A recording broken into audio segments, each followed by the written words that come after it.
We're back. We're back. We're back. We're back. We're back. We're back. We're back. We're back.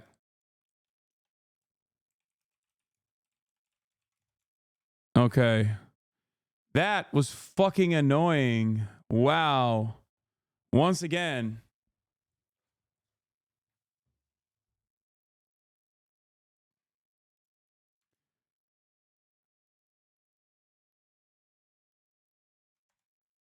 That is annoying. Why does it take so long to actively restart my internet? It has to do a new session. Spectrum strikes again.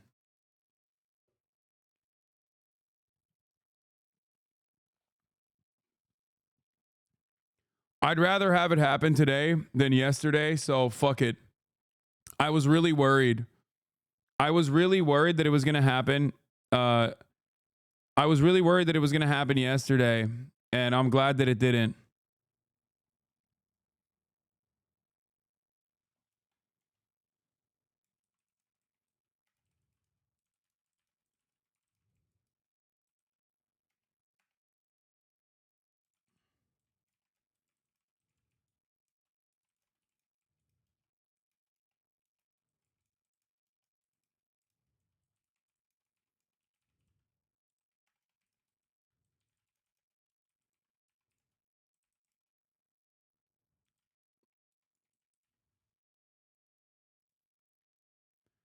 Back to the Bernie bros.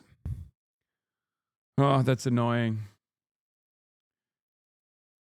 Are you going to second IP or 5G router so you can set up a failover between the two? Is very common and not that difficult. The problem is in the area that I'm in is it is like somewhat difficult, as in it's cooked. Like there isn't any good alternatives out there, unfortunately.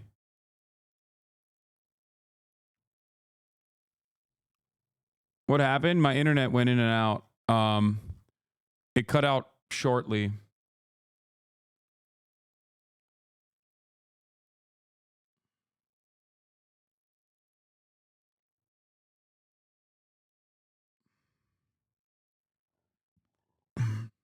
Did your internet grab a double-double?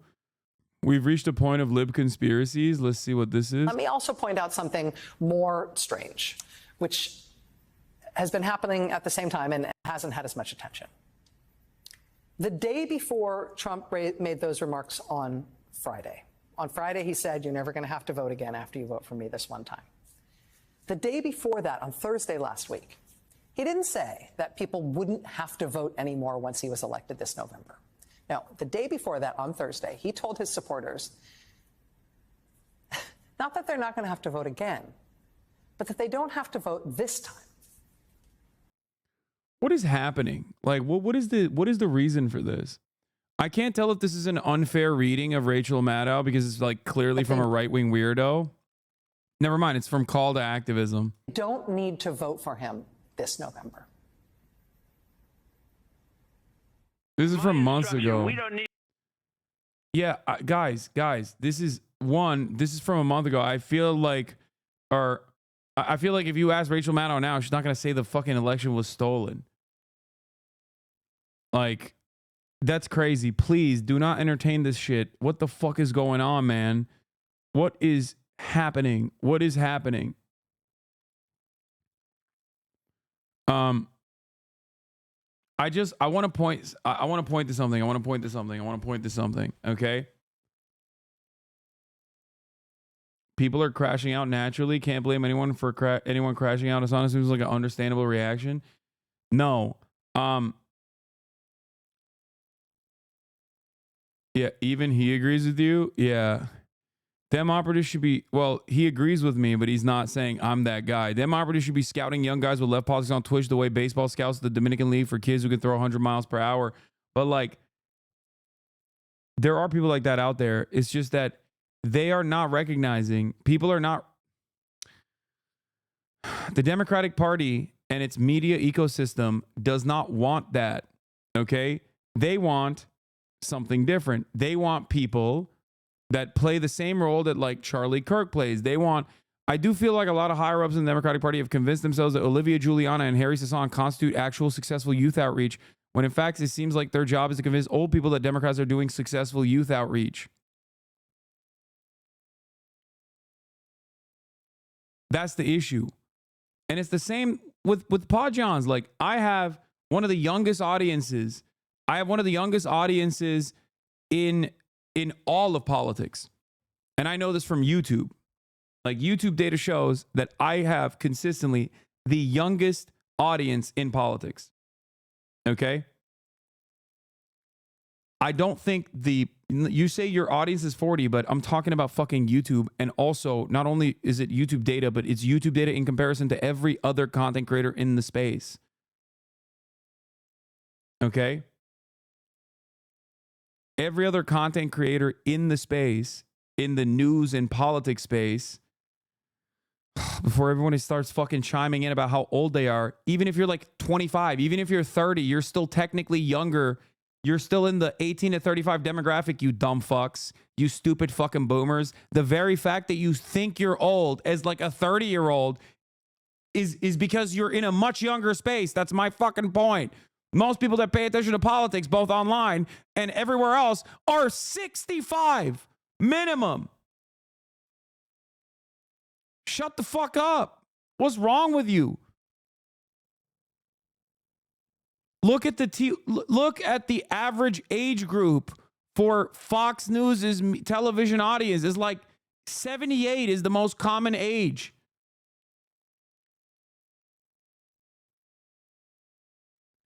My point is,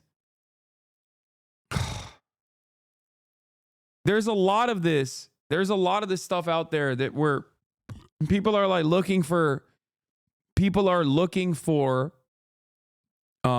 younger people that represent their values and then falsely assuming that they have a young audience. Okay? That's the issue. The issue is, yeah, Charlie Kirk plays that role for the right to an extent, but he represents an actual media ecosystem on the right that doesn't really exist on the center/left. The point I'm trying to make is, Democrats have issues with the message that comes from someone like myself. They are directly at ideological odds with what I represent, with what this community represents. Okay? Whereas the Republicans lucked in, okay? The Republicans lucked into a media environment beyond the freaks. Like, the Ben Shapiro audience is not young. The Charlie Kirk audience is not young. But the Aiden Ross audience is young. The Theo Vaughn audience is young. The Joe Rogan audience is broad. There's older people in there, but there's younger people in there as well. And what a lot of people don't understand in the Democratic Party is that, and in the media space, is that these guys who are like adjacent to right-wing content creators who often churn out like silly stuff and can't be packaged specifically as like right-wing or left-wing, a lot of those guys that do have young audiences are constantly aligning and constantly doing podcasts, constantly collaborating with other people who also are inherently right-wing. Like, you got Nelk Boys having Ben Shapiro on, right? There is no equivalent like broader media ecosystem on the left. And on top of that, there is no direct line of communication between someone like myself and like a CNN or an MSNBC, with the obvious exceptions of like, you know, Chris Hayes at MSNBC is a Hasanabi head, or you got, you know, Donnie and some other content creators or some other journalists that are fans of mine or friends of mine. Like, those are direct relationships that I've cultivated. And even then, the broader media ecosystem on the left or center left, liberal left, whatever you want to call it, is not unified. And they're not even unified with the fucking Podjons. And the reality is, The Pajans came from Obama. Like, they were literally Obama's fucking speechwriters, and even they barely get play in mainstream news. Think about that. And it's not like those guys are at odds with the Democratic Party at all. So there's definitely a lack of communication within the liberal left media ecosystem. And I think part of that also comes from the fact that the Democratic Party is at odds with big chunks of the base. The Democratic Party's base is also diverse, representing different values, right? It's supposed to be a big tent party. Now, the issue is they also actively shut out certain aspects of that tent, massive chunks of that tent, because they're fearful that if they gain more prominence, people like myself gain more prominence, there's going to be a whole lot more Bernie Sanders style candidates out there, and they don't want to contend with that reality. They don't want to deal with that reality. So unless the Democratic Party changes their attitude overall and changes their reliance on the like neoliberal ideological agenda that they have to fucking constantly push for in the most idealistic ways possible, when all signs point to this being an abject failure, unless they do that, they're cooked. And they're never going to be able to recreate the same media ecosystem that the right has, because the right doesn't give a shit. Okay? They don't care that Theo Von has Bernie Sanders on one week and then has Donald Trump on the next week. Okay? Nobody on the right is like, Theo, you fucking piece of shit. You're so goddamn woke. Fuck you. They're like, hell yeah, they had Donald Trump on. That's amazing. There's no such equivalent in the left-wing circuits anyway. Like, I talked about having Bradley Martin on in a little bit to talk to him about his like Trump support. I'm obviously at odds with him, even though I respect his size. He's 260, brother. I've known him for years. And even when I said I want to talk to him, half the chat was like, what the fuck are you talking to Bradley Martin? Like, that's the problem. You guys are dumb as fuck as well. Even you in here, you're dumb as fuck too. You don't understand how any of this shit works. And you immediately, actively advocate against your best interest. There's no way to like, there's no charitability even a little bit. And what I mean by this is charitability for someone like Bradley is not the same as charitability for someone like Charlie Kirk. That's actively a reactionary professional commentator and not someone who might have been duped by reactionary professional political commentary. That's the difference. But you don't see that. You think every single fucking person is like secretly invested in upholding the values of the Fourth Reich or some shit for marginal differences. So there's that issue as well. And that actually actively shuts off other massive communities from ever interacting with this one. So there's that issue as well. So there's many different issues. But all of these issues combined is the reason why there's no such left-wing media equivalent. Okay? Hasan, you better start grifting right before Uncle Dom finds out about you. Don't worry, brother. Hell yeah. That's why I'm going to have Bradley on and be like, I love Donald Trump.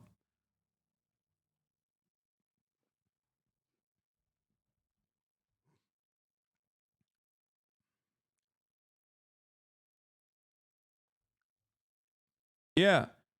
And this is not even a joke. My conversation with Brother Banks shed more light on the Trump victory than most mainstream coverage. It's true. Sometimes you got to fucking talk to people where they're at and understand where the fuck they're coming from. If you want to be able to develop a better understanding of like what is going to happen potentially.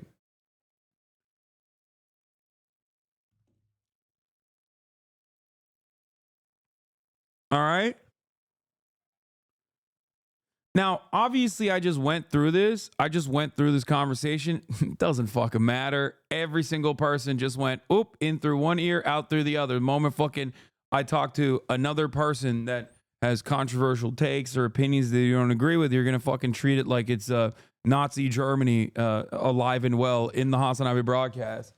Many mini think pieces will be written in the chat. Essays will be conducted. Eventually, you'll find out that maybe I wasn't wrong. Anyway.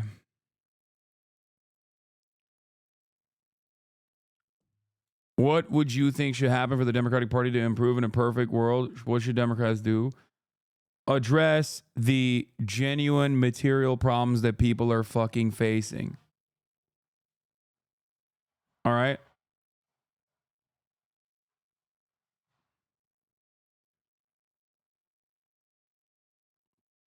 That's it.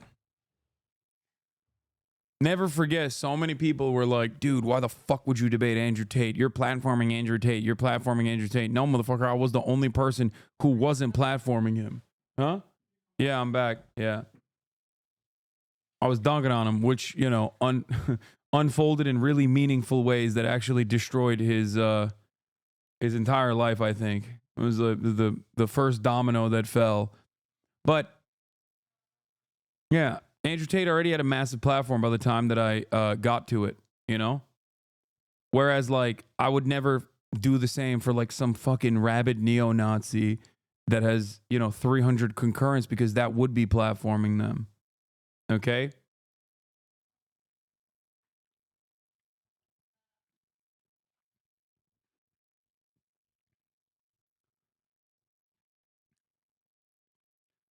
Talk to other leftists, not Trump supporters. There's no point. They don't go for a little. See, this is what I'm seeing. Why are you trying to be buddy with Trumpism? Like, this dude literally didn't hear a single damn thing I just said. Like, straight up, did not hear a single damn thing that came out of my mouth. Like, remember when I said in through one ear, out through the other? There it is. Brother, there's no point in fraternizing with bigots is a funny fucking take to have when you got Donald Trump winning the motherfucking popular vote. Okay? You're living in it, big dog. It's time to fucking figure that shit out. It's time to at least, you know, try to contend with where this is coming from and try to speak reason to not only these people, but also the people that follow them and love them. Okay? Fuck. Perhaps I know a little bit more about the situation than you do. I don't know. Maybe. Maybe my 10 fucking years of doing this and developing a fucking platform over it has been, you know, not the worst thing. Anyway, guys, you got to stop with this, like,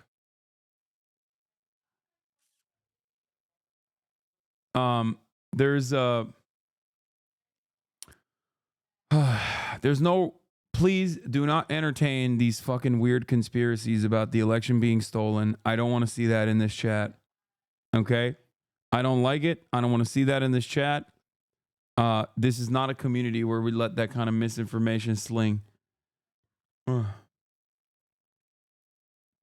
numbers are off, though. Yes, dude, the numbers are off because Kamala Harris was historically unpopular. Please, for the love of Christ and all things holy, okay? For the love of Allah, whatever you believe in, okay? Recognize that,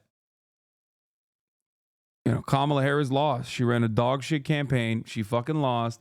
20 million less votes overall from 2020 due to, one, that being a COVID election. It's like the bubble, you know?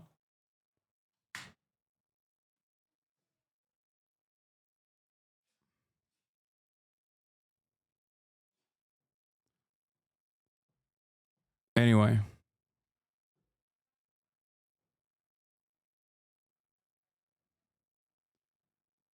LeBron Mickey Mouse ring. Okay, everybody shut the fuck up. We're not going to let any sort of white supremacist sentiment like that fester in this community. I'm sorry. All right? I do not want to hear LeBron slander. I do not want to hear LeGoat slander, okay? That is the GOAT, and he did his best. He did his best. He was in the tank for Kamala Harris because he knew, you know, what the rising tide of fascism would do to the country, and you guys all, you disappointed LeBron. I've officially decided LeBron is no longer from Akron. He is a Los Angelino through and through, okay? I just want to say, we failed LeBron.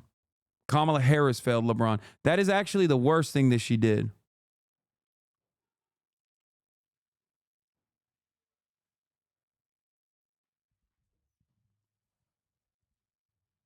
It wasn't necessarily that she lost to a right-wing fascist charlatan who had lost his sauce way worse than 2016.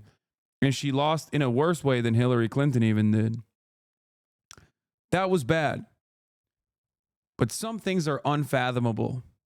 Disappointing LeBron James. Okay?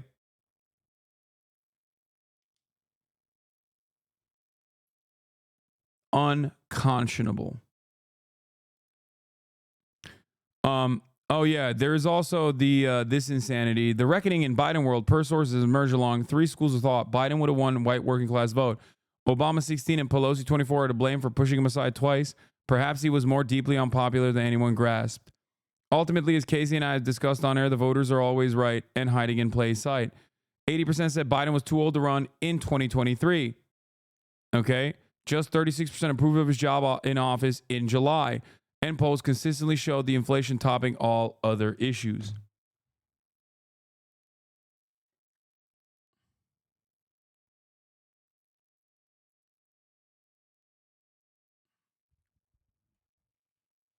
Can you say hi, Sophie, so my wife thinks we're friends? Thank you. So me and your wife? Hi, Sophie.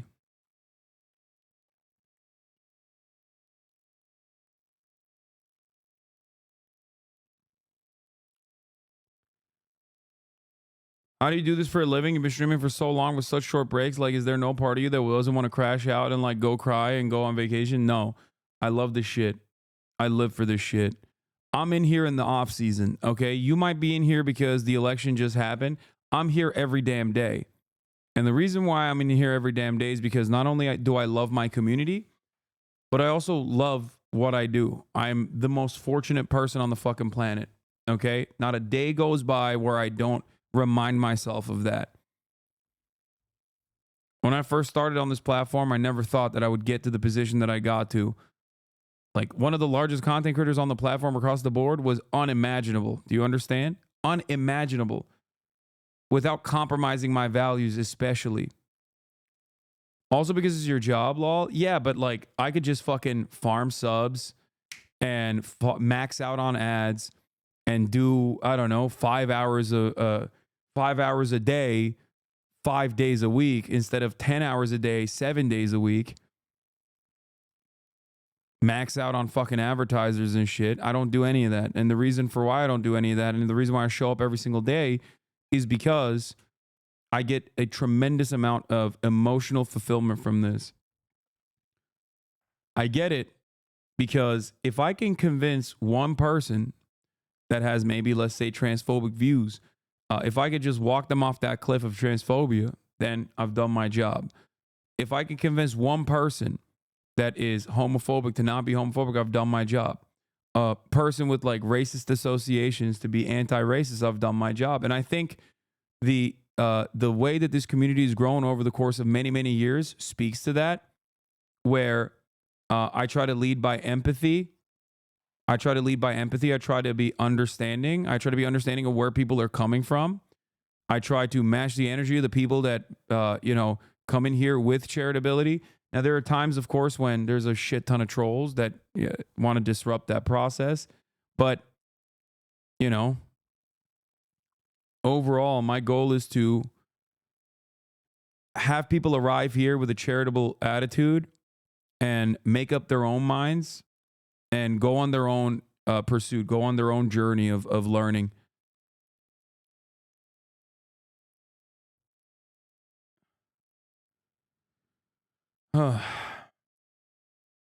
That's also part of the reason why I yell at you guys quite a bit. Iran hawk to lead Trump's transition. Nice. Last week, Trump was posturing as an anti-war dove to Muslim voters in Dearborn, Michigan. Today's revealed that one of DC's veteran Iran hawks, Brian Hook, will be leading the transition team for Trump's State Department. He's peaceful dove, dude. What now?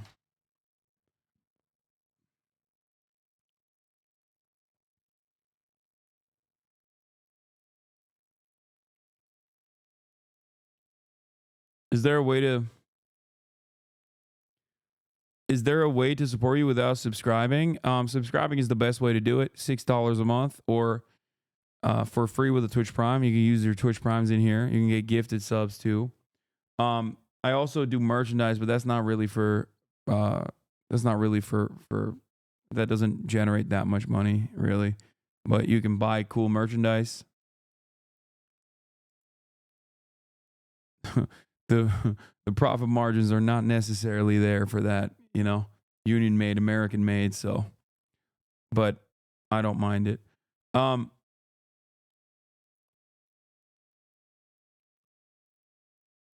a sincere note, you've given me several great counter talking points. I've talked to normies who are racist, transphobic, anti-choice and been able to make them reconsider their positions. You truly have a ripple effect that not many people see. Yeah, that's another great way to support me as well, is by supporting yourselves, supporting others.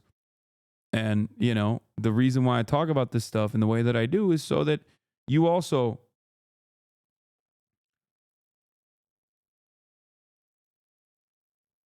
politics is not for some of you, and that's okay. It's time to really put your back into that marketing job and stop paying attention to things you don't understand. Hasan Energy with Pod Save Bros Politics. Exactly this.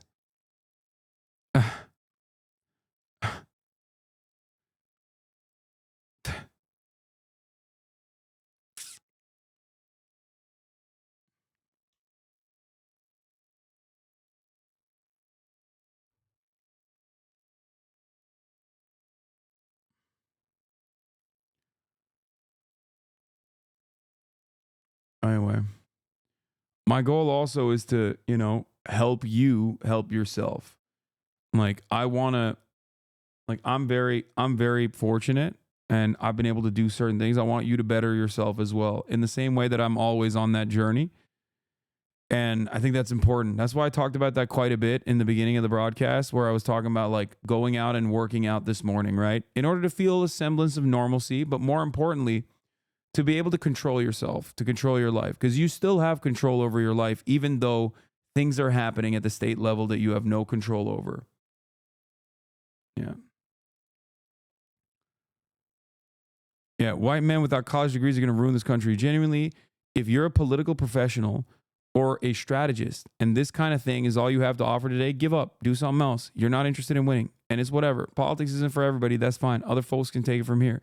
Like it's not like white men without college degrees is a hotbed for reactionary sentiment. But if you are a Dem strategist, if you're a political operative like Ali Samarco is, you can't fucking say that. You need to address that.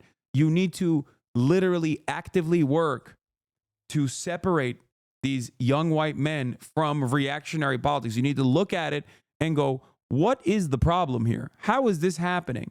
How do we fix it? How do we bring them back to the Democratic Party's coalition?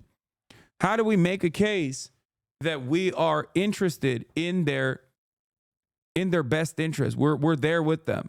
We see them, we recognize that they are experiencing pain and maybe a sense of entitlement certainly as well, but like, how do we make a convincing argument?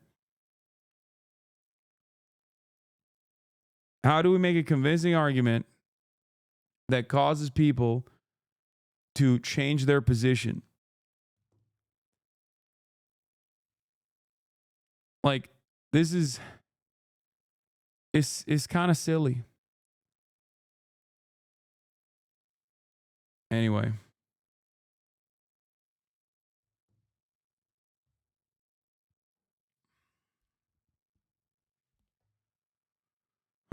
Men without college degrees are the ones fixing her roads and installing her new plumbing. I mean, there's that aspect of it too. Yeah, this is funny. Brian Grimm, I am not a flawed writer. Y'all are flawed readers. Do better. It is important that nothing be learned from this. Kamala Harris was not a flawed candidate. America is a flawed country. 62,000 likes. Democrats need to snap out of this fucking weirdo behavior, man. You cannot run a campaign like this. What the fuck is going on, man? What the hell is going on?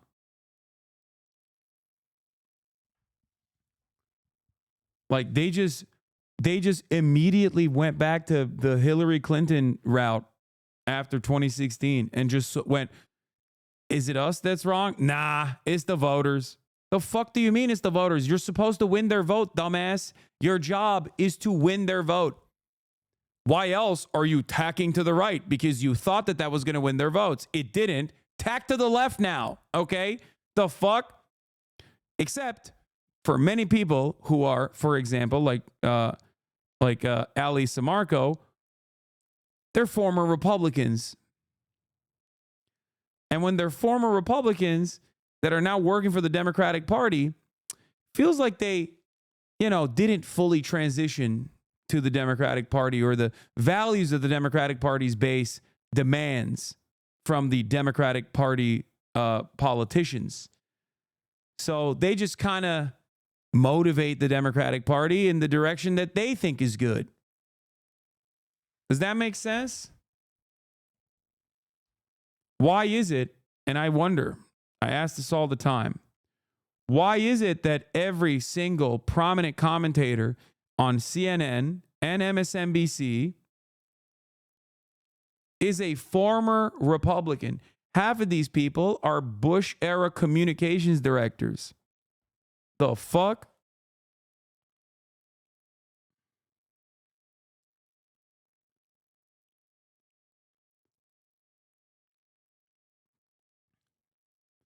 Nobody is saying that America is not a sexist or racist nation. It would be delusional to say such a thing.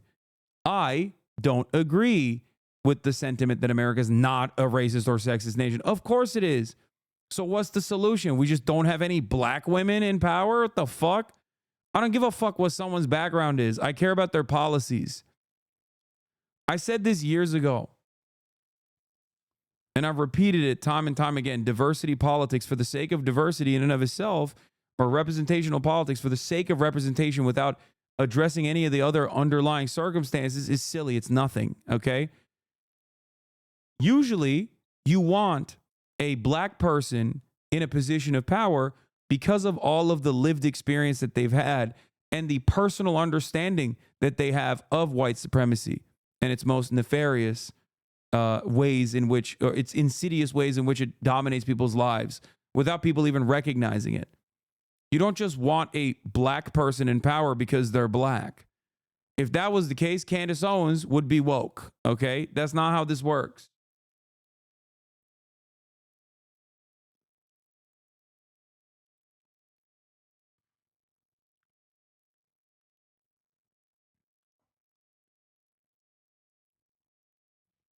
Candace Owens.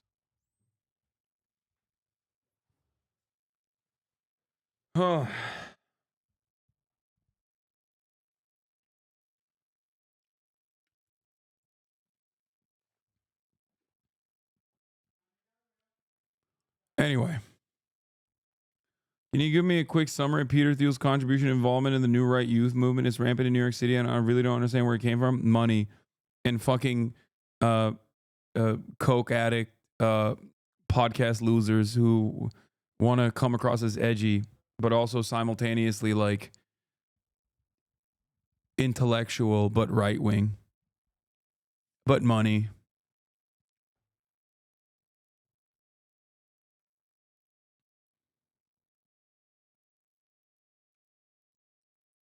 People aren't really having conversations, but just regurgitating what their ideological daddies tell them and put no critical thought into what they say. Everybody turned into mini debate lords post-Trump, and the right's grip on the podcast world better equips the right to defend shameful perspectives when talking to normies. Yeah. Well, that's also because I said this in 2019. Trump has a chance of defeating Joe Biden. But worse than that, even if Joe Biden wins, I think we go back to business as usual politics here in America. And next time around, it's not going to be Donald Trump. It's actually going to be an ideological. I'm once again asking why you don't support BDS. The fuck? The fuck are you talking about? Of course I support BDS, dumbass. Logically minded fascist, not a proto-fascist who kind of succeeded somehow and fooled Americans for long enough to get into a position of power, but an actual terrifying leader. Oh my goodness. Yeah.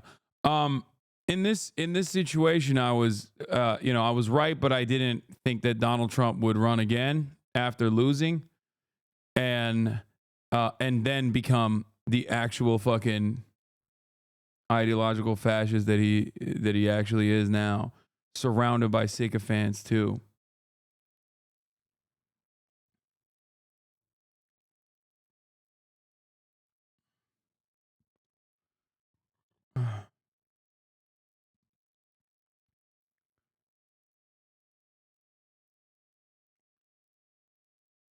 Do you think Trump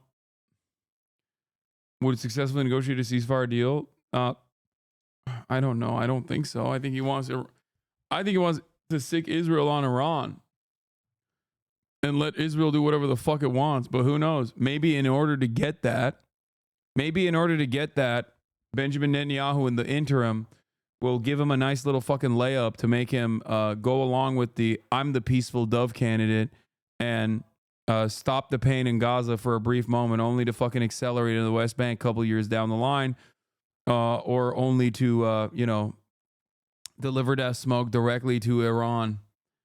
So we'll see. It only gets worse from here on out, you know?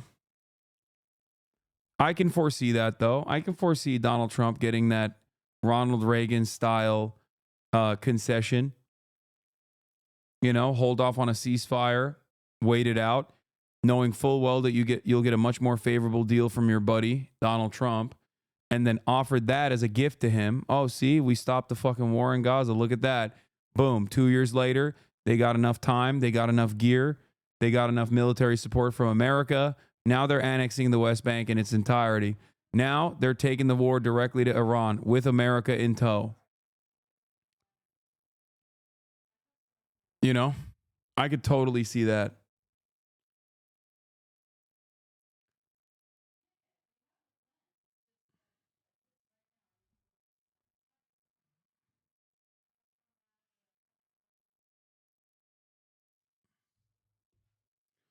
Odds of a nuclear acceleration of Ukraine, Gaza, Iran with a new admin. I don't know about that. I mean, I don't know. I just don't know what the likelihood is. What are your thoughts on what's going to happen to women with reproductive rights? What will happen to women in terms of reproductive rights is not good. I mean, there's no stopping the fucking Trump train. You know what I'm saying? Here, let me play this Whoopi Goldberg crying clip while I go pee for you, okay? Or actually, this is even better. Let me play the mass deportation policies of Trump real quick. If you cut all of these people out Bradley. of the population, there will be certain jobs that just will go unfilled. And as those jobs go unfilled, the firms that are trying to hire there, the companies, the businesses, many of them small businesses, they won't raise their prices or adjust their prices and stay in business. They'll just go out of business. And if they have Americans who are working there as well, and which you'll find was very common, those Americans will lose their job too. One recent study found that for every 500,000 undocumented immigrants deported, 44,000 Americans lose their jobs. But beyond that, you're also looking at the fact that undocumented immigrants work in a lot of the fields that help America thrive. You know, 1 in 7 people who work in the entire construction industry, everything from day laborers all the way up to the CEOs, is undocumented. And in specific trades, that's even higher. 1 in 3 roofers, drywall installers, stucco masons, and ceiling tilers, they are also undocumented. And you think it's hard enough to get a contractor now or to pay for repairs. Imagine if a third of the people doing those jobs suddenly weren't here. The prices would go up and fewer people would be able to access those services. You wouldn't suddenly see a huge increase in Americans taking those jobs. There might be some substitution, but it would not be 100%. Or if it was 100%, that could take decades. And there would be significant economic downsides in the interim.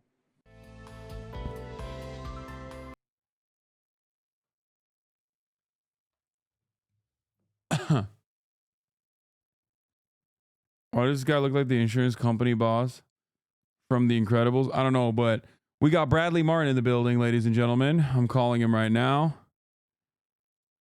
Okay. And we're going to be having a conversation with him. Bradley Martin. I was at his gym the other day. We're going to pick his brain about Donald Trump. Bradley, can you hear me? Hello? I think so. All right, turn on your camera.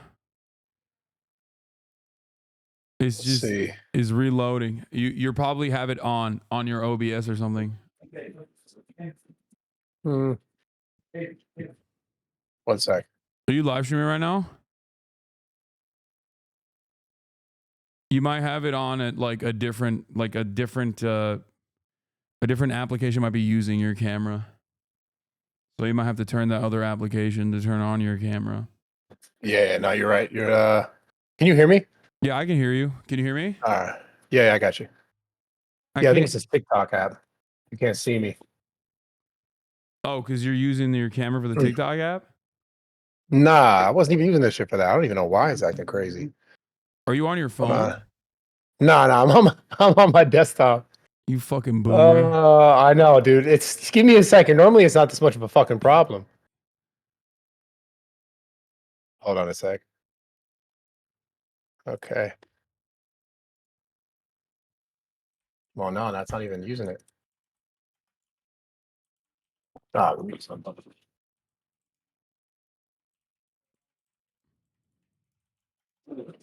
Oh my god. You having a good day? You know, it's been an all right day. Not, you know, it's just as any other day. Every day is usually kind of shitty. Oh, I see you now. Yeah. Damn, you went. I didn't know you went full fucking no hair, Yeah. dude. Yeah. God damn. When are you going to Turkey? Ah, shit. Should probably go soon. Yeah. I mean, I don't know. It doesn't when you buzz it like that, it doesn't make it looks like your hairline is fine. You know what I mean? Yeah, fuck it. I'll Yeah. take that. How much do you weigh right now? Honestly, I'm like 255 right now. I lost my powers. Fucking frail, dude. Oh my Why god, do, you, why do you have so many Zin containers behind you? What do you mean? I love Zen. I fucking slam those bad boys daily. Yeah, look at us relating, bro. Wait, so you're no longer relating. You're no longer 260. You're looking kind of fucking frail right now. I'm not gonna lie. Dog, come on. How much you weigh, bro? I've lost so much weight since the last time you saw me. I'm fucking 225 pounds actually. Oh yeah, that's small. You'll be good though. I was at your gym mogging people, dude. I was fucking showing my abs and shit. It's almost there. You're definitely tall. I don't know about mogging people. No, I was mogging him, dude. People were like, damn, this guy's brolic. This guy's fucking yacked out of his goddamn mind. Yacked to the fucking gills. They were like, they were reconsidering their Trump support, which is, you know, which brings us to our main point of contention. You wanted to talk to me about supporting Donald Trump. I saw you tweet about how Kamala is not going on Joe Rogan, and that's all you need to know about that. That's what you said, something like that. Something ominous. Yeah, why didn't you go on it? Why do you think? I think for two reasons. One, because I don't think she's capable of like having the same telegenic energy that Donald Trump has for fucking 3 hours. Yeah. And I think that was probably a big concern. And then I guess like another concern probably was that, like, you know, Joe Rogan did endorse Donald Trump at the end of it. And she probably thought that it was going to be hostile territory in the way that, like, not in the way that it was not in the same way that like the Trump Joe Rogan conversation went. You don't think he would ask her objective enough questions? You thought he would attack her? No, I'm not saying that. I'm saying that's the campaign's calculation. I think I said it over and over again. I think that like Kamala Harris, like Joe Rogan, I think is a chameleon in many respects. Like that's why he's a good interviewer. That's why people like him. Unless you touch on, and I say this as like a former massive Joe Rogan stan, right? I have his fucking mug and everything. I met him in 2016. He probably doesn't remember. We had like a 3-hour conversation back when he was a TYT fan. But I think unless you broach 3 subjects, Joe Rogan is going to be very nice to you, right? You can't come at him and be like, I don't like weed. I don't fuck with weed, because he's going to get all debate mode on you if you say some shit like that.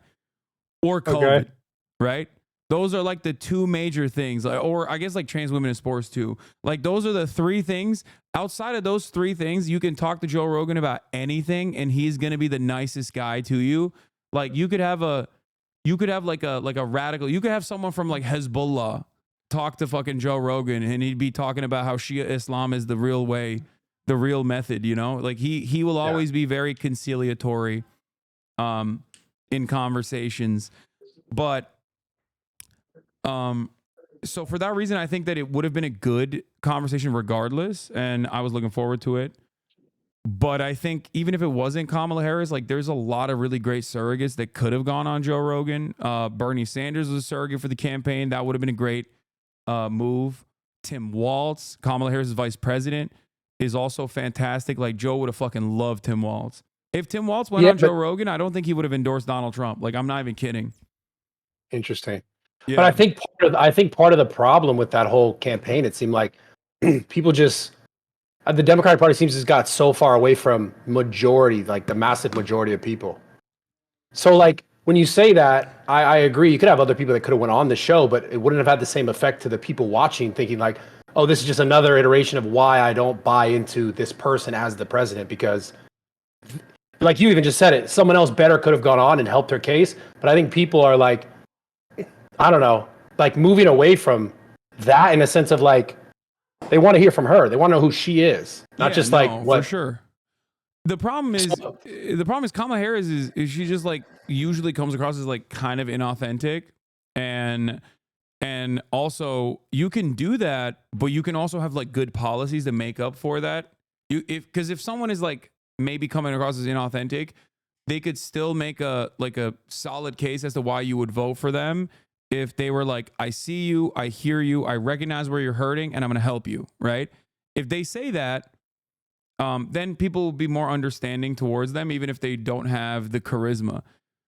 I think Donald Trump, for example, does a very good job on the charisma front and is very telegenic, but rambles on all the goddamn time, which he calls weaving. Even Joe Rogan called him out on it and made fun of him a little bit to his face. That was kind of funny. But he, despite his weaving, like he has the telegenic presence to keep up like a 3-hour conversation, even if it's like devoid of any sort of like intellectual rigor, you know, because I mean, he was just talking about crazy. She was like, oh yeah, fucking windmills are killing all the birds or some shit. Yeah, I mean, I see what you're saying, but don't you think like being able to have that sort of conversation is important for a president? Whether like it gets off to some tangent or not, right? No, I think that, I mean, it's good to showcase yourself as like a real person for sure. Yeah. I don't care. Like, I'll tell you like this. If someone was like the most low functioning socially, and this is a antiquated term now, but if someone was like autistic, right? And they were low socially functioning, I think, or high needs, or I think that's the new term for it. Anyway, whatever. If they were like that, but they had some banger fucking policies, they were just like constantly advocating for healthcare for all, I'd be like, I don't give a shit that this person is not the best communicator. I don't care that they don't come across as personable, because like I agree with their policies, because at the end of the day, that's what I care about. I don't want to have fucking beer with a politician. So why do you politician to, you know, advance my interests? Why do you think people got so disconnected then with the Democratic Party in this whole cycle? They don't address the needs of the population ever. I think that there is an idea within the Democratic Party where they personally think that, you know, we just have to keep defending these institutions on the principle that they must exist at a time when a lot of people are suffering. A lot of, wage growth has not outpaced inflation, right? So now the amount of money you have in your pocket buys less shit. So if you're experiencing that, you don't give a fuck about the institutions. You know what I mean? Oh, wow, I can't believe we have to defend civility. Like, who gives a fuck? I'm burning. My wallet's burning. I don't give a shit. So I think that was a major problem with the Democratic Party, like not directly addressing the issues that people were experiencing. They could have communicated it better, because like at the end of the day, there was a global pandemic, right? The global pandemic disrupted supply chains that were already pretty fragile due to, you know, profit motives that were slated to be devastated with like any kind of change, any kind of shift. But this was a massive, massive disaster that caused a global inflation crisis. And all things considered, the American government, I think, in comparison to like our European counterparts, did a better job overall, but that's still not enough. And even if it wasn't for the inflation or the economy rebounding, as you know, nerds like to fucking talk about all the goddamn time, people were still angry in 2016 and there was no fucking COVID. You know what I mean? People were so angry in 2016 that they said fuck you to Hillary Clinton and voted for Donald Trump the first time. So they just refuse to recognize that. Like a lot of people, I think that I talked to, and I talked to campaign staffers, I talked to people in DC in private conversations, and I used to think like they're just cynically serving the same corporate masses as the Republican Party cynically serves. And I am shocked when I come to the recognition that, nah, they're just in a fucking bubble. They only talk to lobbyists. And this is the same for the Republicans too, mind you. But they only talk to lobbyists, and their worldview is just like so far removed from the pain that that Americans in the Rust Belt are facing, Americans all around the country are facing in general. So that's the issue. There's a crisis in communication, and there's no interest in like addressing the underlying material harm that people are subjected to. And then they just fucking panic and point the finger of blame at other people. They'll be like, "Oh, it's just..." And so that's the thing that I notice the most, like trying to look at things objectively, because obviously I lean more right, but I try to watch as much content as I can. And it seemed like anytime I would try to watch something about Kamala, it was just about how Trump was just such a bad guy. And for whatever reason. To be fair, Trump is a bad guy. I do believe that. That's the other thing, right? I think Donald Trump is not a good person. I think he is a bad guy in like the most... Question though. Do you think anyone is a good person in politics, actually? I like Bernie. I don't agree with him all the time, but I still like him. I think so. Do you think Kamala is a good person at her core? Do you, like I have this problem. I have this problem with the political spectrum in general. Is like, at the end of the day, I don't think any of these people are like the best people on the planet. But I do think Trump spoke more directly to like most people's and like what majority of people were dealing with as far as heartache or like pain points. And I think they went towards that in a smart way. I just think like he spoke to the anger. He spoke to the anger and resentment that people felt, but he redirected that anger and resentment to not the appropriate vector, right? So the real problem is the economic circumstances that we exist under is very corrupt. That's it. It's just like pure corruption. I might call it capitalism, but the reality is just everyone is serving corporate masters, right? You go on MSNBC, CNN, or even Fox News, and they're representing certain interests, certain powerful corporations and their interests because they're buying millions of dollars of ads. They have a shit ton of PR people that go on there and speak on issues as though they are objective random people. And then you look at their fucking background and you're like, God damn, like this motherfucker is literally a lobbyist for Raytheon. Of course he's talking about what kind of missile systems Ukraine needs to get because he's a fucking lobbyist. Like he's not just a former general. That motherfucker's a missile salesman, you know? And I think everybody does that to a certain degree. And ultimately, Americans' interests never get represented. One side, on the other hand, at least acknowledges that people are angry. The Republicans do. But then they say, you're not angry because we're spending all this money in fucking wars overseas instead of fixing your goddamn potholes and making sure that you have better internet, making sure that, you know, there aren't 600,000 fucking homeless people that are sleeping outside tonight, right? We're wasting all of our money on this shit. Instead of saying that, Republicans do what? They say, you know who's the problem? All these immigrants that are coming in. You know who's the problem? It's the Democratic Party. They care too much about trans people. Like the Democratic Party didn't even fucking talk about trans people once this election cycle. It was just Trump that talked about trans people. Couldn't get it out of his goddamn mouth. He couldn't stop thinking about trans people. So ultimately, it's like the problem. Like trans people, what are you talking about? Trans people in sports? The sports thing? Everything, everything. He's just like Kamala Harris wants to give bottom surgery to undocumented trans prisoners or some shit. And it's like, okay, that's like a normal medical procedure. You might not agree with it. It doesn't really matter. It's neither here nor there. You're at that point, you're cutting $10 million worth of ads in like Texas, specifically to dunk on like eight migrant trans people, which I think is like so insane. Like, who gives a fuck, dude? It's not like we're not transing the youth, right? It's like not a problem that harms or benefits any of us. And I think that they have a very good way of just like making you pay attention to certain shit, so you just never pay attention to who's actually robbing you blind.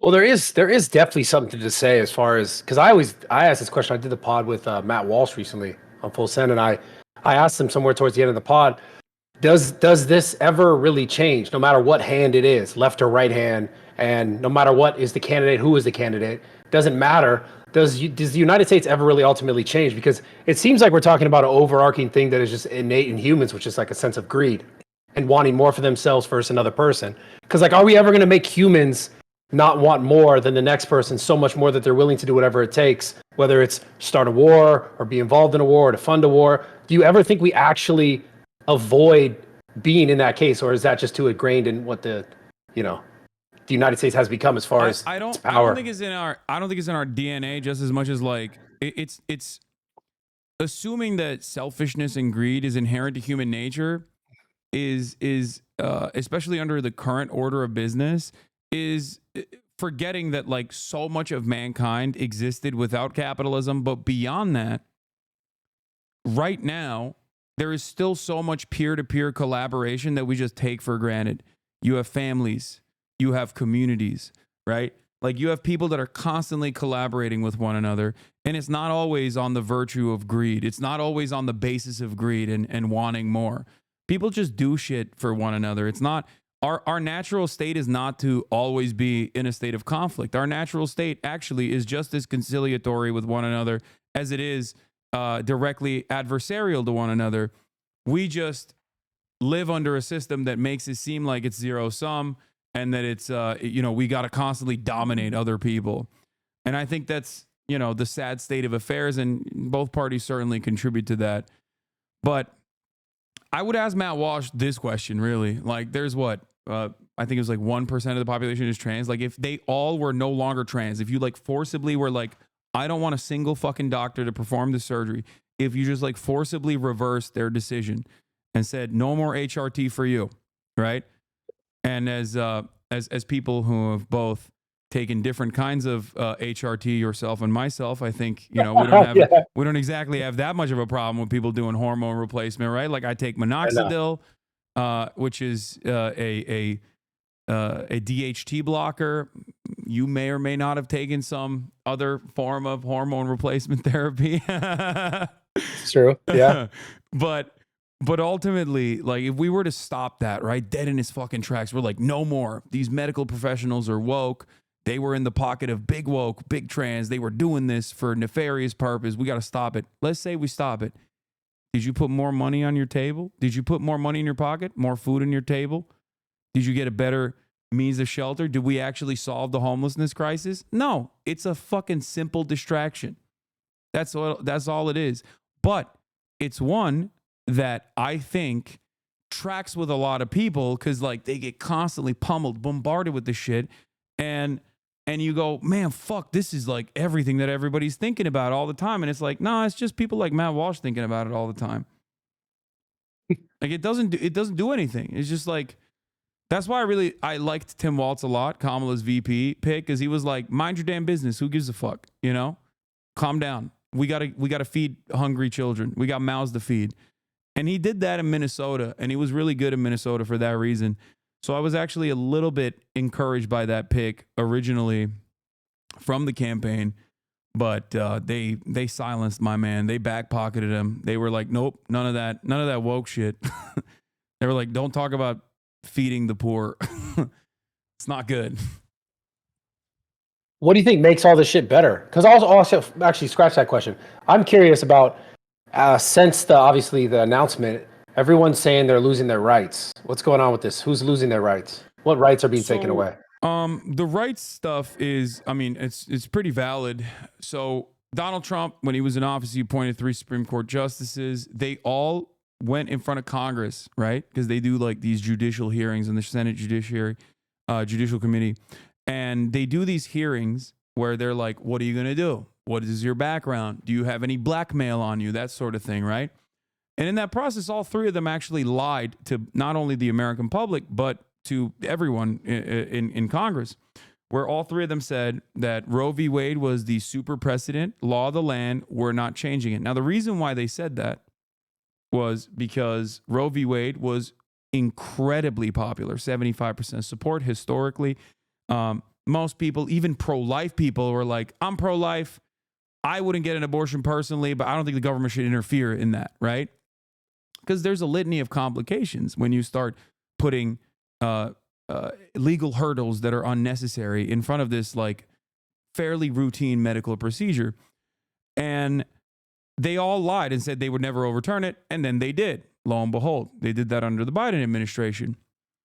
And a lot of people, specifically women and people who care about women's bodily autonomy, were very frustrated by that, because now you have things like the horrible situation that occurred in Texas, like literally a week before the election, where an 18-year-old wanted to get an abortion because she had an ectopic pregnancy, right? What is that? And an ectopic pregnancy is basically when the baby's dead, like the fetus is dead, it's non-viable, and it's like dying inside of you. So it's like poisoning your blood, and you die if you don't get a medical abortion in that situation. You just die, right? So this person had to go to two emergency rooms, and it was far too late by the time she got to the third, where someone was like, all right, we'll do it. Like, we'll do the ectopic, we'll do the abortion for you. And she died. And this happens now all across the country. These needless deaths are happening all across the country because doctors are terrified of criminal prosecution. Like, you know, these states are openly saying that if a doctor gives an abortion to a person, then they might be criminally charged with facilitating a murder. And that's a really devastating predicament, right? That's a real violation of people's civil liberties and a real violation of their bodily autonomy. So understandably, people were very frustrated by that. But I've heard in Donald Trump specifically speaking to abortion rights being like for the life of the mother and some other special circumstances where it's like he believes it's okay. So Donald Trump says that now, and that's because everyone got mad at him. So he was like, oh, I did abortion. And then he was like, oh, just kidding. I just want the states to decide, right? Which is a cowardly way to do it, and kind of an old trick, actually. I mean, that's what the Confederates said when they were like, we just want states' rights. And then you'd be like, states' rights for what? And they'd be like, to own slaves, right? So like the states' rights argument in this situation, when it's like profoundly popular across the entire country, including every single red state, where abortion protections are over 50% approval, over 50% popular, including but not limited to the state of Florida, for example, where the abortion measure didn't pass, the constitutional amendment in the state of Florida, this past election didn't pass. But it didn't pass not because it wasn't unpopular. It didn't pass because the state of Florida made it into law that you have to get above 60% to actually fucking have something enshrined to change, to make a constitutional amendment. The abortion provision got 57%. Now tell me if that's democratic. I don't think that's democratic at all.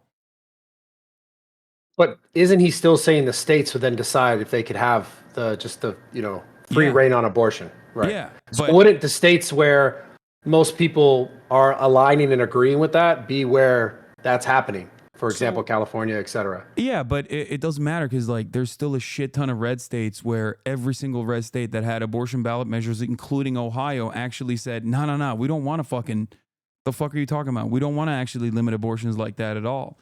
So then wouldn't they just vote and then that would just be the case? They did do that, and many states did, but it still doesn't matter, because some states, like Kentucky, for example, turned around and still said, nah, I don't care about the fucking constitutional amendment. I don't care about the ballot measure. I'm still prosecuting it. I'm still doing criminal charges.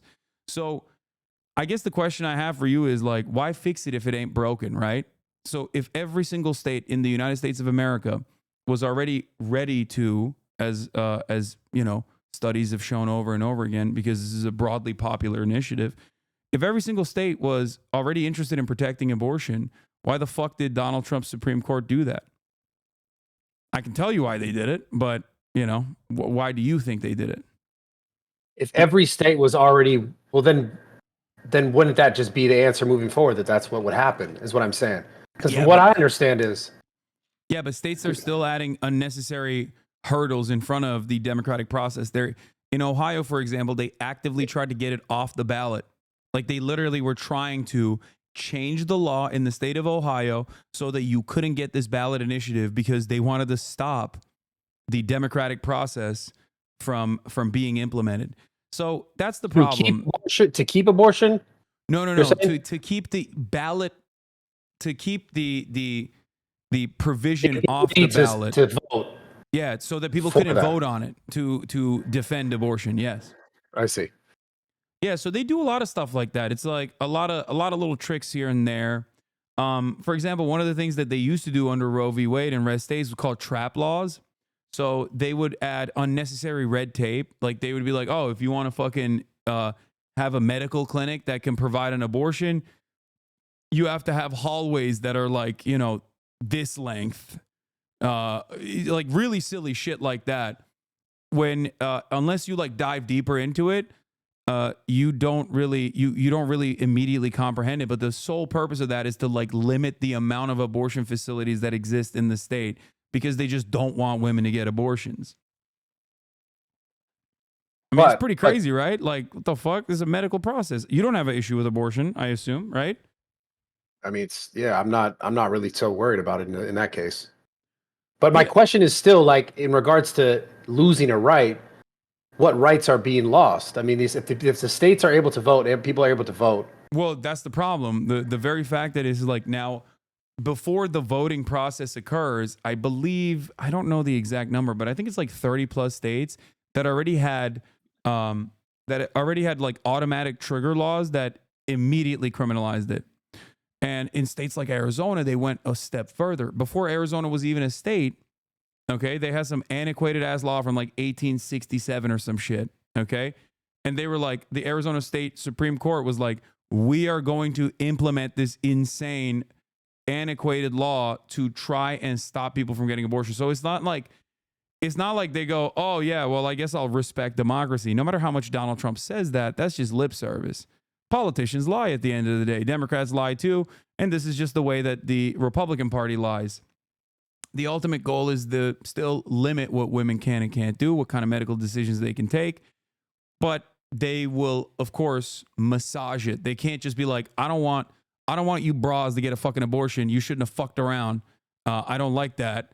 They can't say that openly. So they just got to be like, this is because life must be preserved. And that's why we're doing this, you know? It's just a lie. I wish I knew more details as far as like how the actual process went in the states and the voting for it, because it just seems like I don't know nothing. I can dive deeper into it if you want. I'm fairly knowledgeable. I mean, I'm pulling this shit off the top dome right now, but I feel like you're looking at a computer and you're no. I mean, I'm on stream, but the only thing I pulled up was the ectopic pregnancy for chat to see when I was talking about it, like what an ectopic pregnancy is. I see. Yeah. Yeah. So you're having a good day then, huh? Not necessarily. I feel like, I mean, I wasn't going to have a good day regardless of whether Kamala Harris won or Donald Trump won, but it's, I guess, a worse day overall now that Donald Trump has won. Because what actually gets worse? What actually gets worse? Yeah. So if Kamala Harris had won, it would be business as usual. And I think that the very same problems that exist that have gone unaddressed would continue to not be addressed, and people will get more and more angry. And the next time around, it wouldn't be Donald Trump. It'd be someone even more dangerous than Donald Trump, most likely, right? But with Donald Trump winning the election, I mean, he has campaigned on a lot of promises that are really, really damaging to the country. On the economic agenda, he consistently says he wants to implement tariffs. Now, I am a leftist, so I'm not immediately anti-tariffs. I use American manufacturing when I do my merchandise. I get it from union shops in the United States of America. Those are the people that manufacture my garments that I use for my merchandise. I don't know where you get your merchandise from, but I can give you one example of why Donald Trump's economic policies are going to be harmful to you directly. I assume you don't get it from America. I get it from multiple different, some from America, some from Pakistan, some from China. It depends. So the ones that you're getting from China, Donald Trump wants to institute a complete tariff on all goods coming from China. So the way tariffs work, and I don't know if you've ever, I don't know if you ever broached in this territory at all, but like the way tariffs work is that it doesn't actually harm the Chinese manufacturers because they're not paying for it. It's basically a entry tax that you, when you're purchasing those goods from China, are going to be paying for it. Now all of a sudden, that harms your bottom line. That harms your profit margins. Is it that simple though? Yeah. I don't think it is. I don't think it's that straightforward. No, tariffs are pretty cut and dry. It's just basically when you say you're implementing a tariff, all the goods that you're purchasing from the country that has a tariff, or all whatever the goods are that have tariffs on them, you at the point of entry have to pay a fee, the additional fee. You're paying the tariff as an American. So you don't think that there is then any need or competition that could be created in this scenario where, let's say, for example, now because as a business buying products overseas, it's too expensive, so I don't buy it there. You don't think there's any sort of initiative for example, China, right? For China to compete in a manufacturing area, which is the world, and mainly sending products to the United States. You don't think there's any initiative for the Chinese government to subsidize those companies so that they are able to continue business here overall? No. They haven't done that. They usually just institute a trade war. They did this with soybeans, where they were like, "Oh yeah, you're slapping tariffs on steel that is coming from China. Okay, we're doing it on." Like, it just basically kickstarts the process of trade wars. Now, what is supposed to happen, what tariffs are for, is trade protectionism. So, like, that's the reason why I said I'm not immediately anti-tariff, right? Let's say you have a dormant manufacturing business, or a sector that you actually have the raw material for here in the United States of America, but American manufacturers have decided that it's much cheaper to get it from China instead. Okay. But you got all these jobs, you got all these facilities, and you got all this raw material that's ready to go, ready to rip, right? In that circumstance, it makes sense because your goal there is to shut off Chinese goods from being imported so that American manufacturing thrives. That means more American jobs, higher paying jobs overall. That'll still have an inflationary effect, certainly, because American manufacturing is going to be more costly. But overall, I think there is an economic benefit to that. Now, instituting a wholesale tariff, on the other hand, from all goods coming from China, when you have no competitive manufacturing industries that will make up for the additional lack of supply, is going to simply make it more costly for the people that are still going to get it from China, and then pay an additional tax to the government. Now, you're going to pay that tariff, and now you still want to maintain your profit margin. So what do? You carry that cost onto the consumer. If the price of the t-shirt when you're purchasing in bulk is like $10, but now you actually have to slap on an additional $5 back, like a kickback to the government, now your bottom line is going to be $15 a pop. So now what do? You raise the cost of the t-shirt by $5. You want to maintain the same profit margins. You still have people that you've hired. You still have salaries that you must pay. So all of a sudden, now for the consumer, that t-shirt is going to be, if it was $15 to begin with, that t-shirt is now going to be $20. That's a $5 increase. That's inflation. It's inflation just because they increase the price, but that's not inflation on people's money, their buying power. I guess it's because it costs that's more. Inflation is in the cost of this consumer good has gone up. It is inflated. What do you think a better way to do it is? And also too, I don't know enough about this tariff stuff to really speak on it, but I was under the impression that if a country is losing its ability to sell from a specific sort of industry, that it might try to be more competitive with that industry. And I figured like maybe there'd be some sort of fallback or blowback to the country to maintain it within the space, like to be able to continue to compete in that space. Yeah, that's the point. Tariffs are trade protectionist policies, and that's why I said I'm not entirely against tariffs. Yeah. So you just think it's gonna? You think that's not gonna happen at all? They're just gonna cost more for us. What's not going to happen? Do I think that there will be a manufacturing boon for American goods providers? So Yes and no. I don't think that it will cause a manufacturing boom. I think it'll just simply be additional costs that are offset by being carried over to the consumer, and will be inflationary for that. It will be immediately inflationary for that reason. And the reason why is because there's a shit ton of like raw material, for example, that we just have to export, that we just have to get from China. We just don't have it, right? Or refined materials that we have to get from China. And then now you just put on a tariff, and there's no like domestic manufacturing equivalent. Now you're fucked. What are you gonna do? It's a really cynical way, I think, to universalize taxes. It's almost like a flat tax. It's inherently regressive, in the sense that like everyone is going to be paying for it. So I think it's a way to try to generate revenue off of the American working class.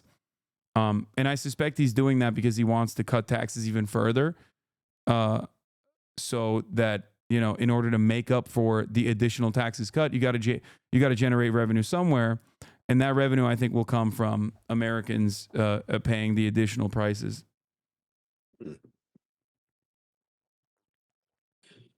Man, it is a very tricky way to basically cut taxes for the rich and make the poor pay for it. It's a very how is it way. cutting taxes for the rich if rich have to pay? You got to pay more. Because the rich aren't paying because the rich don't pay for the tariffs. The rich pay for the tariffs, and then they carry that cost over to the consumer. They're going to keep their profit margins the same. That's why I described the $10 t-shirt now as $15. But for the consumer, if the t-shirt was originally $15, now it's $20. So their profit margin remained the same, but people are paying more for it.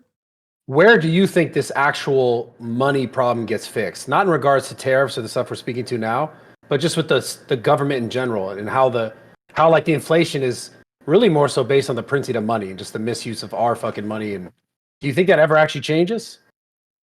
Like, because that's got to be like, if we're talking about the thing that's causing the most inflation is like the printing of fucking money. Obviously, what we're talking about now is like going to cause inflation on the consumer side. But well, like overall, there's two different ways to combat inflation. You have monetary policy and you have fiscal policy. The problem is fiscal policy happens at the legislative level, and a big part of the deflationary mechanism on fiscal policy, monetary policy is just printing money, like you said, right? Fiscal policy, on the other hand, can be inflationary fiscal policy or deflationary fiscal policy. Deflationary fiscal policy would be more taxes. And everybody in America is immediately resistant to that. They fucking hate that. So, and besides that, Congress is always gridlocked. Republicans operate on an obstructionist policy, and they don't even get punished for stopping certain bills from passing. So, and then even lie about bills that they actually never voted for when, like the IRA or whatever, they openly were antagonistic to the IRA, the Inflation Reduction Act, and then that actually secured some funding for their constituencies. So they went back to their constituencies with like, I brought this money to you. They fucking lied. They actually fought against it, and they fought to ensure that more money didn't even go back to their constituents, but then they still took credit for it. So that's just one way that they lie. And another way that they operate is just simply by obstructing and refusing to vote into law anything that could potentially help the American workforce. All right, that didn't answer the question though. I'm saying, what do you think is the thing that is actually going to fix this? Fix what? Like inflation? The government spending bullshit. Well, this is actually one aspect of the Kamala Harris campaign that I agreed with quite a bit. She said that she would utilize pre-existing law in the form of price gouging against some of the worst offenders that unnecessarily increase prices. And she said she would go after grocery chains specifically, right? I think that another way to do that is by tackling commodity production in its entirety. So our agribusiness in the United States of America is heavily subsidized by taxpayers. So we do that in order to keep prices low. But we never actually demand anything in return from our agricultural providers. We never actually demand that they like keep prices actually low or not go above a certain point or even increase supply in times of need. So I think that the American government is giving billions of dollars to these corporations. They might as well demand something in return, which would be to lower prices. Why doesn't that happen? That's a question. I'm just like, does this shit ever actually the reason why it fix? doesn't happen is because when Kamala Harris said, I'm going to tackle price gougers, I'm going to go after people who are, engaging in the act of price gouging, which is to increase the prices unfairly without any sort of quote unquote market conditions.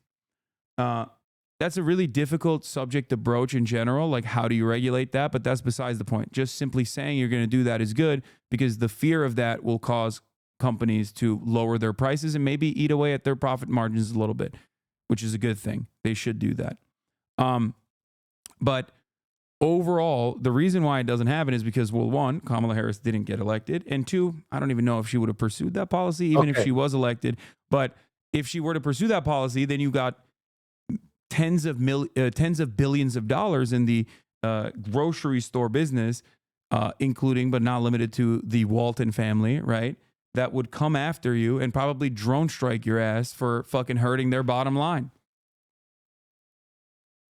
Because, once again, both parties are beholden to their corporate benefactors. They serve the same masters.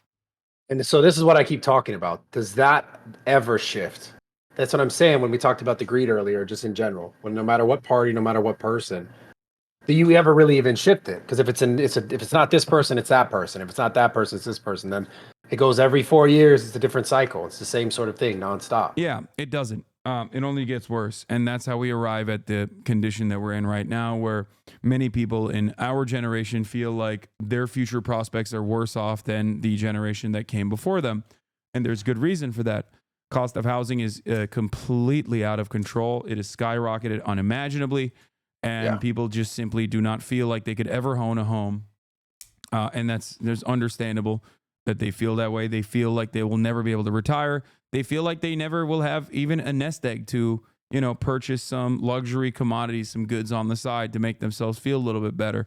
So, that is the reason why people are struggling right now. That is the reason why people are very angry. Does it get you excited at all that Elon Musk is in the office? You absolutely hate him. I don't like Elon Musk at all because really? I think, remember what I talked about in terms of the billions of dollars of taxpayer funded subsidies that these corporations get? I'm assuming, he's going to get some. Sure. He has been getting some. He's been getting some from the Biden administration. He got some from the Obama administration, and he certainly got some from the Trump administration. As a matter of fact, those billions of dollars of subsidies kept Tesla afloat in times where Tesla was about to be insolvent. Tesla was slated to go bankrupt, but the carbon credit swap scheme that was implemented allowed Tesla to basically sell their carbon credit to offset the carbon credits of American car manufacturers. Doors open. Doors open. 1 second. Sorry. I'm going to deliver. Don't you think it was dope how he came into Twitter and fixed that bitch up? Fired everyone? You think Twitter's fake? Be honest. Like, you actually think Twitter's better? Yeah. I do. Really? Yes. Dude, that shit sucks. Yeah. There's fucking porn bots out the wazoo. I mean, that's trash. Of course we can get rid of that. Yeah, but it got worse under Elon. Porn bots out the wazoo. There's constantly fucking every other damn week. There's another guy who's like, white supremacy defender 1488 says black people are like animals, and then it got like, it's like 100,000 likes. I'm like, who the fuck believes this? Like, what the fuck? What an insane thing that people are just like openly saying. That kind of shit thrives on Twitter because of Elon Musk.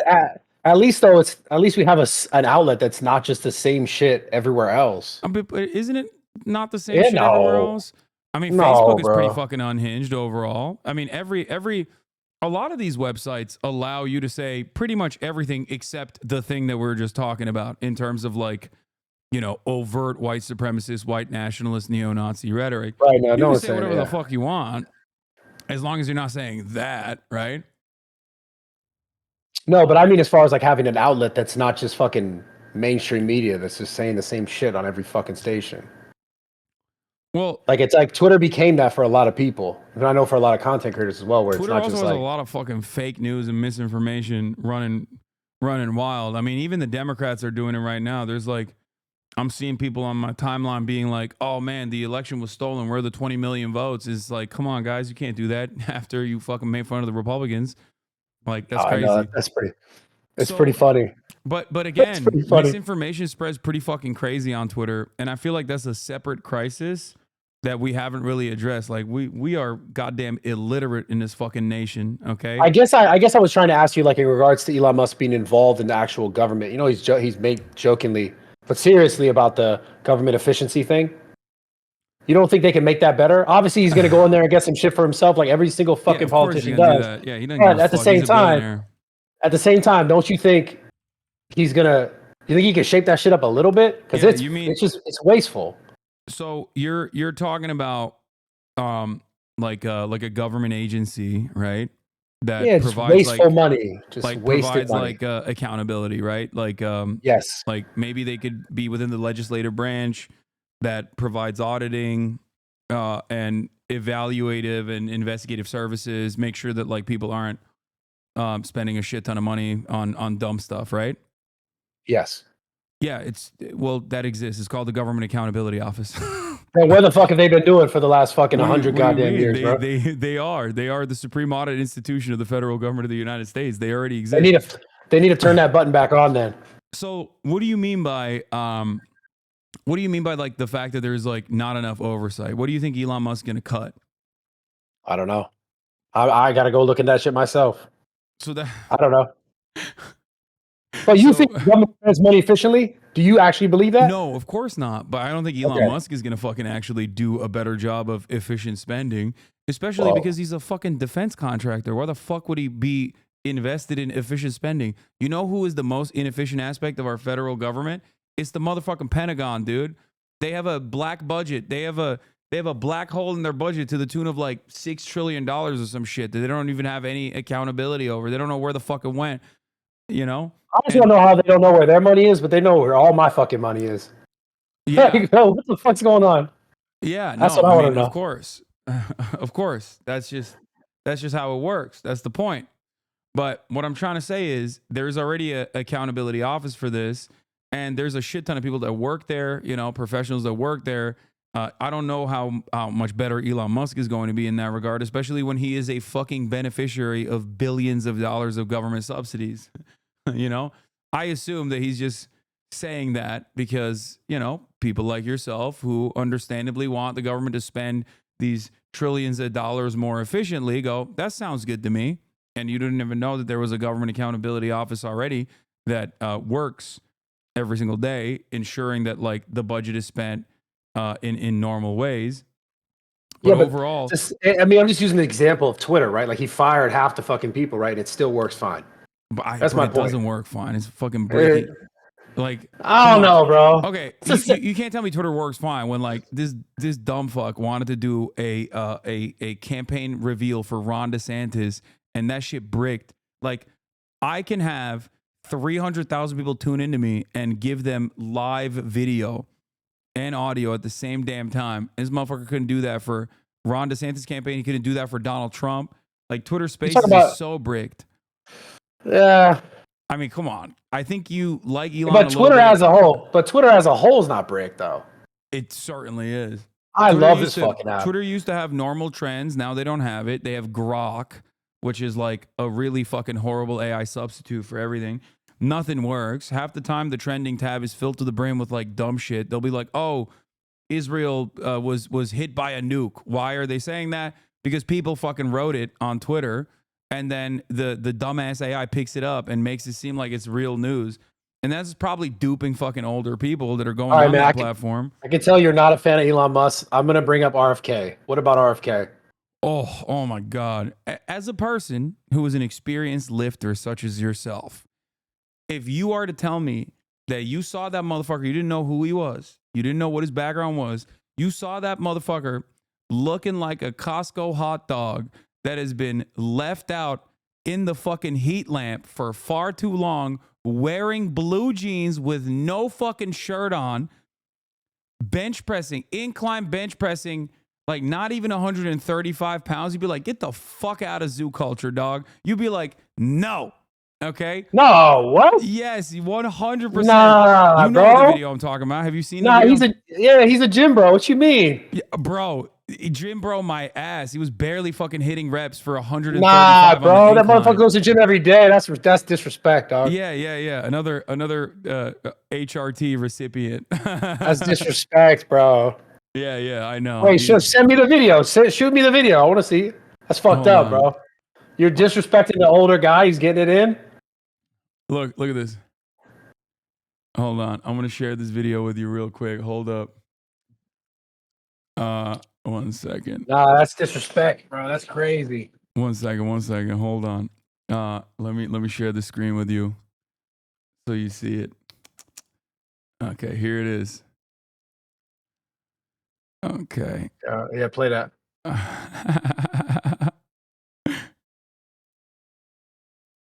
Oh, it's a vibe. What you mean, blue jeans? My guy's getting it. Come on, dude. Look at the weight that he's putting up too. So? What you That's not mean? even- That's not even 135 pounds. He has way more musculature to be able to fucking rep way higher. And I feel like, I mean, I guess his grip is like kind of tight. Like he's not doing like a normal Yeah, it's grip. a close grip. What you mean? He's doing a close grip incline press. But this garb, if you saw a dude roll up into your gym, honest to God, you don't know who the fuck they are, and they're just wearing blue jeans with a belt, no shirt, you'd be like, what the fuck are you doing? What? Come on, Bradley. That motherfucker got it, bro. I'd be like, damn, he's for real. He's like, he can't even hit the last couple of reps. He's like dying. Come on. Nah, I respect it, bro. He's trying. He's older. He's in his element. Like he got his. Bro, I love jeans. I'm wearing jeans tomorrow now, just because you said that. I'm wearing jeans tomorrow. No shirt, no fucking belt. You're gonna pull a RFK Jr. You're gonna fucking no, go. but fuck all that though. Fuck all that. Like, do you not like the things that he speaks about it? Like as far as the health? No, I think he's a loony. Like he's crazy. So the thing is, this is like the Andrew Tate shit, right? Like Andrew Tate will be like, go out and work out and you'll be better. But then he also says like 18 other things that are like insane. And then people go, oh, why don't you like Andrew Tate? He says, you better yourself and work out. It's like, bitch, I say that too. It doesn't fucking matter. RFK Jr. will say a number of good things, like we got to fix our food, right? He'll be like, oh, we got to make sure that our food is healthier, right? And then he fucking turns around and he's like, and also I'm anti-medicine. And I'm like, okay, well, you lost me. Wait, so you don't think there's merit in the fact that he wants to like actually sort of audit this pharmaceutical industry and like you don't think there's merit to that? Brother, did you not hear what I said? There's merit to Andrew Tate saying you should work out, but like are we more concerned with what this guy is fucking wearing and than what he's actually talking about the doing? wearing stuff is just a meme. That's a joke. But in terms of like what the values that he believes and the things that he says, I think that while there are some good aspects of the things that he communicates, like the other day he said Fruit Loops in America have like 2 ingredients. In America they have like 16 ingredients. In Canada they have 2. Why the fuck is that the case? I am going to deregulate the FDA. And I was like, okay, I had you in the first half. What the fuck do you mean deregulate the FDA?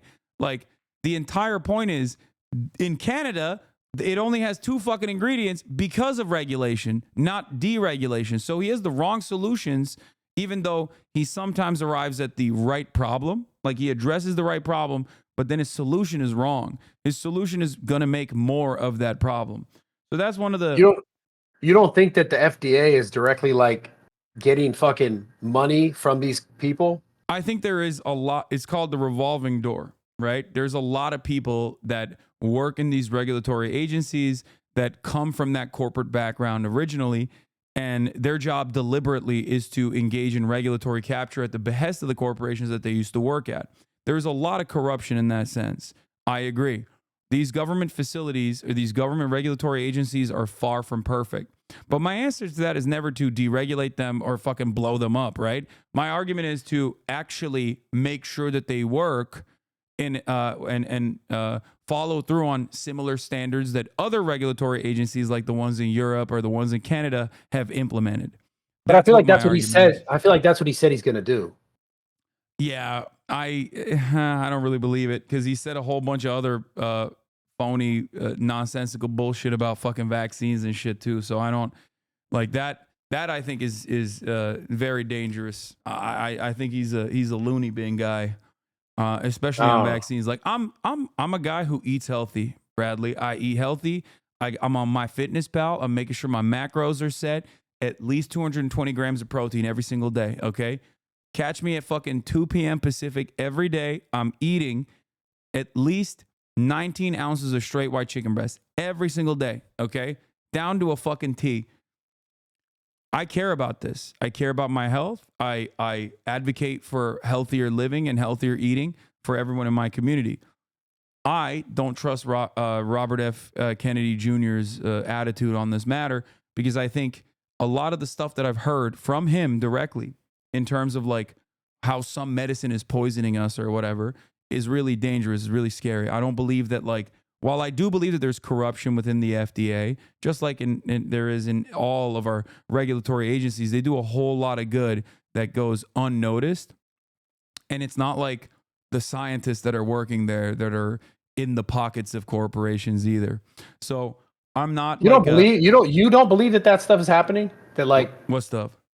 You don't believe that there is an incentive for these companies and like for scientists or people who say, oh, this, like, for example, the food pyramid forever was like, eat a ton of fucking grains. Grains aren't fucking good for people.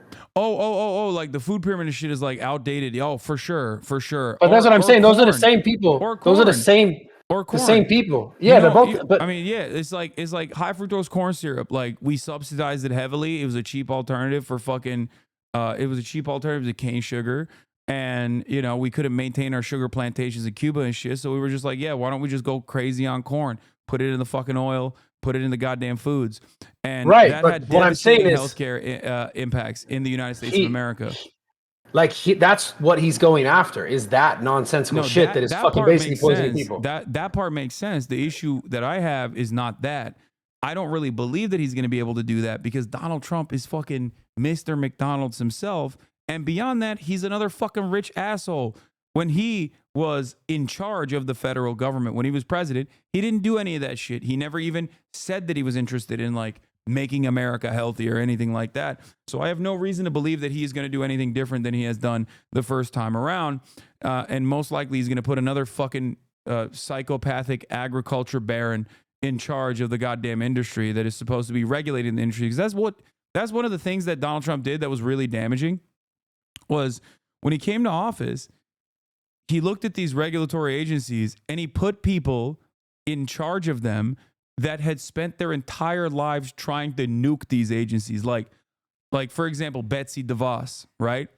She is I believe, like the recipient of the Amway, like one of those things. Like, she's like massively wealthy. Betsy DeVos became the education secretary because she spent her whole political career, I guess, as a rich person. She made it her political project to basically disrupt public education in the state of Michigan. And she was very successful at that as a rich person. So then Donald Trump turned around and was like, I'm going to fucking give you the Department of Education. And what does she do at the Department of Education? She continued the decline of American education overall, making it so that a shit ton of the funds that were supposed to be going to our public schools that serve our underserved communities, black and brown kids in general, would go to private facilities in the form of school vouchers and school choice. And it's that kind of stuff that really rubs me the wrong way as someone who pays very close attention to politics, who wants what's best for America. I want Americans to be educated. I want Americans to be healthy. I am very skeptical of people who will say they want Americans to be healthy, but then also sneak in a whole bunch of fucking unhealthy shit in the process. You think RFK is going to put more unhealthy stuff?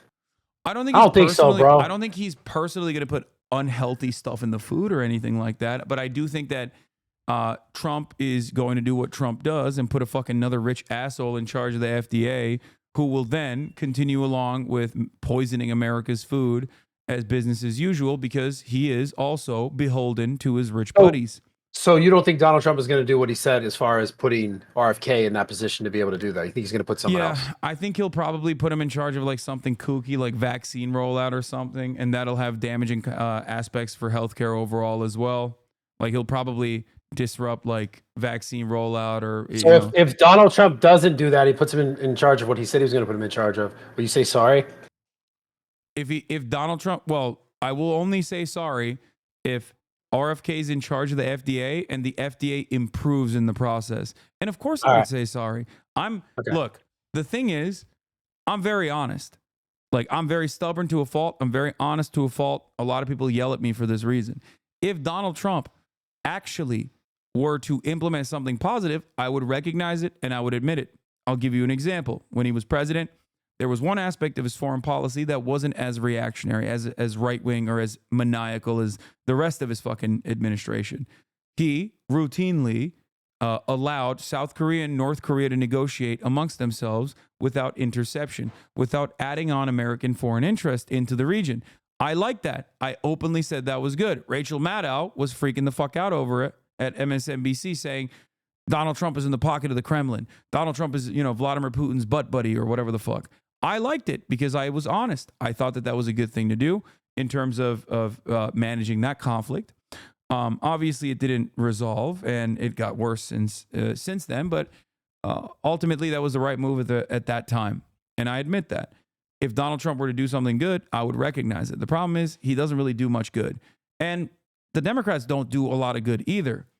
But when they do, I will openly recognize it. And I will tell you that they've done a good thing. That's good. At least we could. I respect that. Yeah. I'm happy today, man. I'm having a good day. Yeah. So let me ask you this. What do you think Trump is going to actually do that will materially benefit you? Like personally improve your life?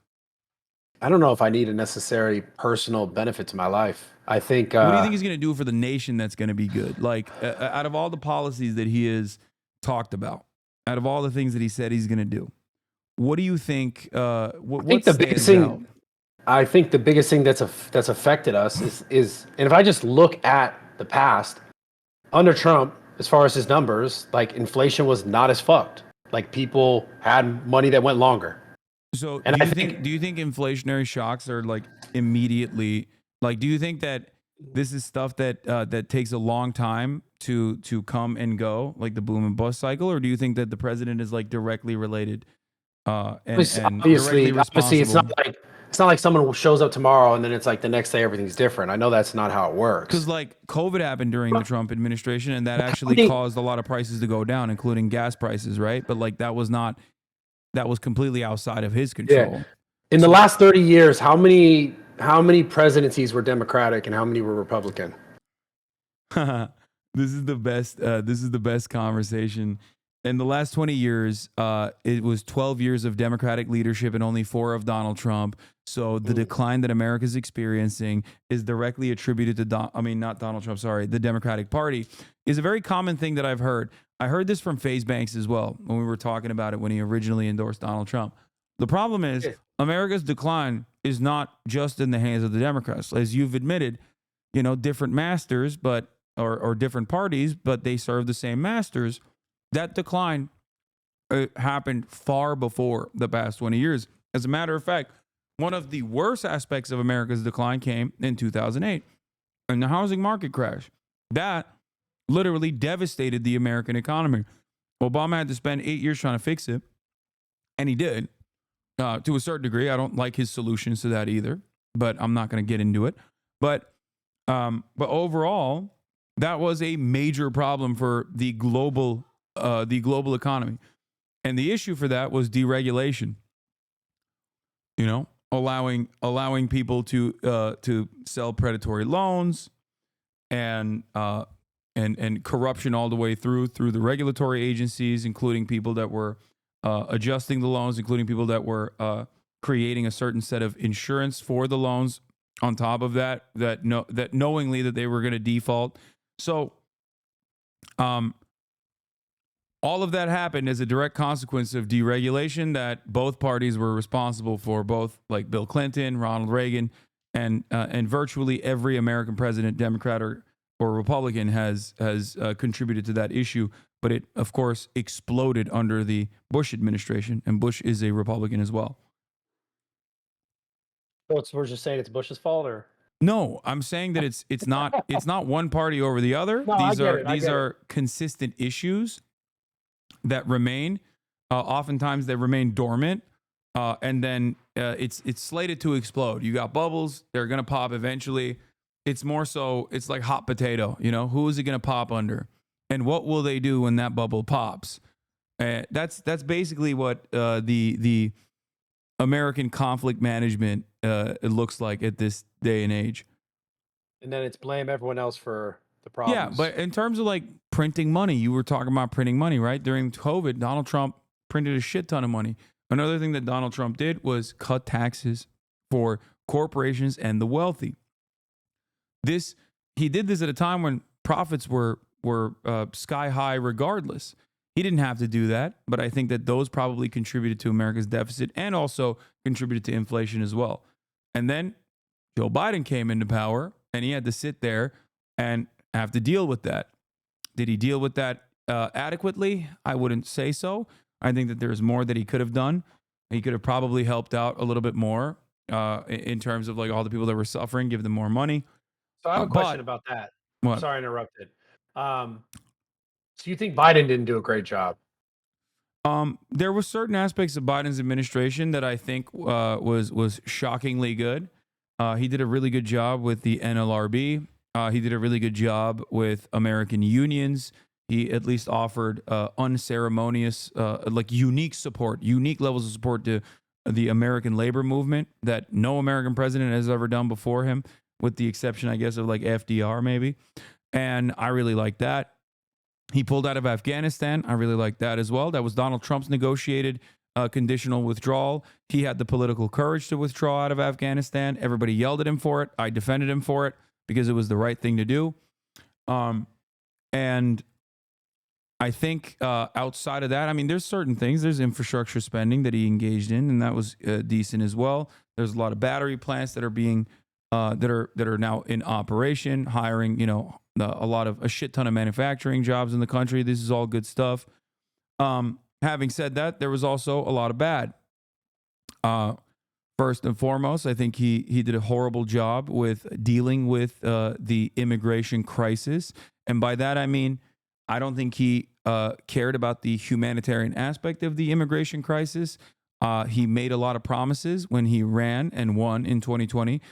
He had a 100 days agenda. In the first 100 days, I'm going to do my power. I don't know where it is. Mom. I'm going to do everything in my power to make sure that we have conditional amnesty to all undocumented citizens that fit the certain requirements that are living on U.S. soil. Many of them have been living here for 8 to 10 years. They just work honest jobs. They just want to make a living. They want to have the proper processing and the proper paperwork. That's the only difference between someone like myself, someone like you, and an undocumented citizen in that regard. They just don't have the paperwork, right? So he said he was going to do that. He didn't do that. And he actually very quickly went right-wing on this issue.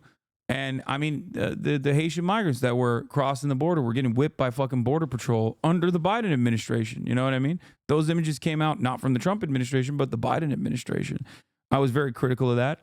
I knew that this was always going to be a political problem down the line. I kept repeatedly saying that they have to have a more humane process for this, or else it's going to become a massive political issue come November. I said this in February of 2021. I was like, if the Democrats don't actually fix this issue, the Republicans are going to constantly push, and the media is going to constantly heighten the tensions, because if it bleeds, it leads. They love these narratives, right? They're going to say, migrants are doing crazy shit. What the fuck? There's a migrant crisis. They're killing people. They're eating cats and they're eating dogs is basically what we arrived at come November. And now the Democratic Party is pushing a right-wing border bill, which, they were pushing it because they thought that it would be politically beneficial for them. I think it was a massive mistake. It makes them look like stupid-ass hypocrites. And also, it's a bad bill to begin with. You can't fucking say the border wall is racist for 8 goddamn years and then turn around and be like, we want to build the wall ourselves now. That's fucking dumb. And also, the border wall is still fucking stupid. So immigration is a massive issue that the Biden administration fucked up on. Another massive problem, obviously, is Israel. Biden has given an unimaginable amount of political leeway, political cover, and also weapons and money to the state of Israel so they can do a fucking genocide. I think that that is unconscionable. That is morally repugnant. And also on top of that, it's just not a good idea in general for America standing in the world to let our attack dog in the region roam fucking wild and you know, kill as many children and women as it possibly can in places like Gaza. And now that conflict is extended to fucking Lebanon, where they're doing the same damn shit to Lebanon. That's a whole ass different sovereign nation. Yeah, this is man. It goes back to the thing that I said earlier. I had a conversation with a guy at my gym today about this. It's like, does this stuff ever truly stop, or is it just ingrained in just the human nature? I don't think it's human nature. I think that, I mean, I'll tell you this much. I'm You're not right. saying that like it's right. Obviously, it's not right. It's not human nature to just kill someone. I'm talking about the continuous want for more, whether it's more space, more land, more money, more whatever. And I'm not saying space in specifically this situation as far as Israel and Gaza. I'm not. Well, I mean, that's not a wrong assessment, though. It is space. They're looking for living room. That's what they're looking for. Fair. But I'm just saying in general, like just the human nature of like more, because it seems like I don't truly feel like people in any place in the world, they just wake up and they're like, I want to go kill this other side or this other person. I feel like a lot of the, I don't know if it's a religion thing or if it's a culture thing where they believe or they're taught or they're shown that they're better or worse or whatever the fuck it is, but that it's all exacerbated by the same sort of like a money machine of continuous control and continuous money sort of, I don't want to say laundering, but it just seems like. No, you're nailing it. It is that is what it is. Governments have these sorts of interests. America has an interest in this resource-rich region, the Middle East, right? I mean, we've directly meddled in the affairs. We've also directly invaded countries in the Middle East, right? But beyond that, Israel is like an American state and not like a shitty state like Wyoming, like an important state. You know what I mean? Like we treat Israel like a unsinkable aircraft carrier with its own military capabilities, its own espionage facilities in a resource-rich region that we basically let do whatever the fuck it wants to do in the region when we want to fuck shit up. That's the simplest way to put it. With the ultimate purpose of it being like controlling the Suez Canal, if that ever becomes an issue, and also making sure that we restrain other countries that are oil providers themselves, for example, from, maybe speaking out of turn or behaving in a way that is inconsistent with our interests. So that's So do you that's think the we primary ever purpose. Do you think we ever? Does it ever stop, or does it just continue to change hands and change locations? Yes and no. I mean, think about it this way. One thing that I explain to people is like, you look at the European Union, right? European Union is a open border policy, right? They had the Schengen, and now you can just like go from one country to the next, and they're all operating like the United States of America, like an economic engine in unison, a collaborative effort, if you will. Now, the European countries, even before they were countries, they were kingdoms. They had like the same cousins. They were fucking each other, and they were constantly like wife swapping shit, but they fought each other for hundreds of years. England and France literally had 100-year war. But at the time, I'm sure if you were living in that circumstance, you were probably thinking, oh my God, war will never end. What the fuck? I hate those French fucking pieces of shit, right? And the French were like, I hate those British fucking inbred pieces of shit. Turns out you can actually coexist pretty easily because it is not in our nature to constantly fucking kill one another. It's actually in our nature to collaborate with one another and live at peace with one another. Governments, on the other hand, have different opinions, and they will do everything they can to propagandize a position and to ensure that you also feel unsafe. We got to do something about Iran. We got to do something about this. We got to do something about that. We got to fuck shit up. Why? The fuck have they done to you? They haven't done shit. They just want to live. Leave them alone. Yeah, I just wonder if it ever stops. I mean, it does. I just showed you an example, right? Europe is now. Yeah, but there's also tons of other fucking issues there, no? I mean, Not It's just a necessarily. different. What do you mean? Issues just change. So they just change. Like it's I like mean, there's a wide difference between like people literally fucking slaughtering, raping, and pillaging one another versus like, I don't know, issues that pertain to bureaucracy. You know, what ply toilet paper you can sell in your grocery stores is That's not what I ultimately mean in a sense. inconsequential in the grand scheme of things, right? Yeah, I get it. Obviously, there's definitely a tier as far as like what's worse or what's Yeah, I better. think that But that I'm would still be talking far more about. favorable. I'm still just talking about just the overarching idea of like it's just like there's not this like unison of people ever when it comes to government and like the control of it. It's just like me more than you, and it has to be that way. And then another party or another leader's in whatever it is based on its system, and then it's still just me more than you. And it's like they use all the other things as like things to get everyone else pissed off about, whether it's like the LGBTQ stuff or it's like COVID or some people just disagree on that, hate each other for that, hate someone for Yeah, this. but And that's it's just directed. So it's called wedge issues, a concept that the Republican Party implemented by Newt Gingrich famously, where they looked at the situation. They were like, damn, these fucking Democrats are agreeing with us on all this economic stuff. We can't actually polarize the parties. We can't look like we're any different. How the fuck are we going to win an election? So they were like, ooh, I got an idea. Let's go talk about gay people and how they shouldn't exist. So then you write legislation around it. Then you propagandize against it. You're like, oh man, these gay people, they're such fucking perverts, huh? Isn't that crazy? And back in the day, that was what they were saying about gay people instead of trans people. Now they're saying it about trans people. Back then, they used to say it about gay people, right? They were like, oh, what is this fucking man marrying man shit? wait, you're saying that Republicans started that? Yeah, the entire wedge issues are oftentimes created by the Republican Party. Newt Gingrich is like very famously I mean, a I've seen facilitator of this. I've seen video of Obama talking about how marriage should be between a man and a woman and nothing else, and I've seen Biden say the same thing. Because Democrats are fucking pussies. You're right. That's my point. Democrats will literally straightforwardly look you dead in the fucking eye and be like, well, a lot of people are homophobic, so I'm going to be homophobic too. And then they'll turn around and pass it, later down the line when it's more fashionable to do so. But up until that very moment, they won't stop themselves from being homophobic too. That's just how it is. Yeah, they're fucking charlatans. I mean, look at the situation with the border. They literally were like, it is so stupid and racist to build a wall. Now they're like, we want to build the wall, actually. Yeah. How'd that happen? They don't give a fuck. Well, They think that this will win them votes. That's all they care about. The problem is, it's actually not politically smart for them to do this. But they're too terrified of the Republican Party, so they just never make the right decisions and fight against the Republican Party in an honest way and make a convincing argument why the border situation is not the way that the Republicans presented, which leads me to my biggest fear with the Republican Party. What I mean by that is the Trump's border bill or Trump's border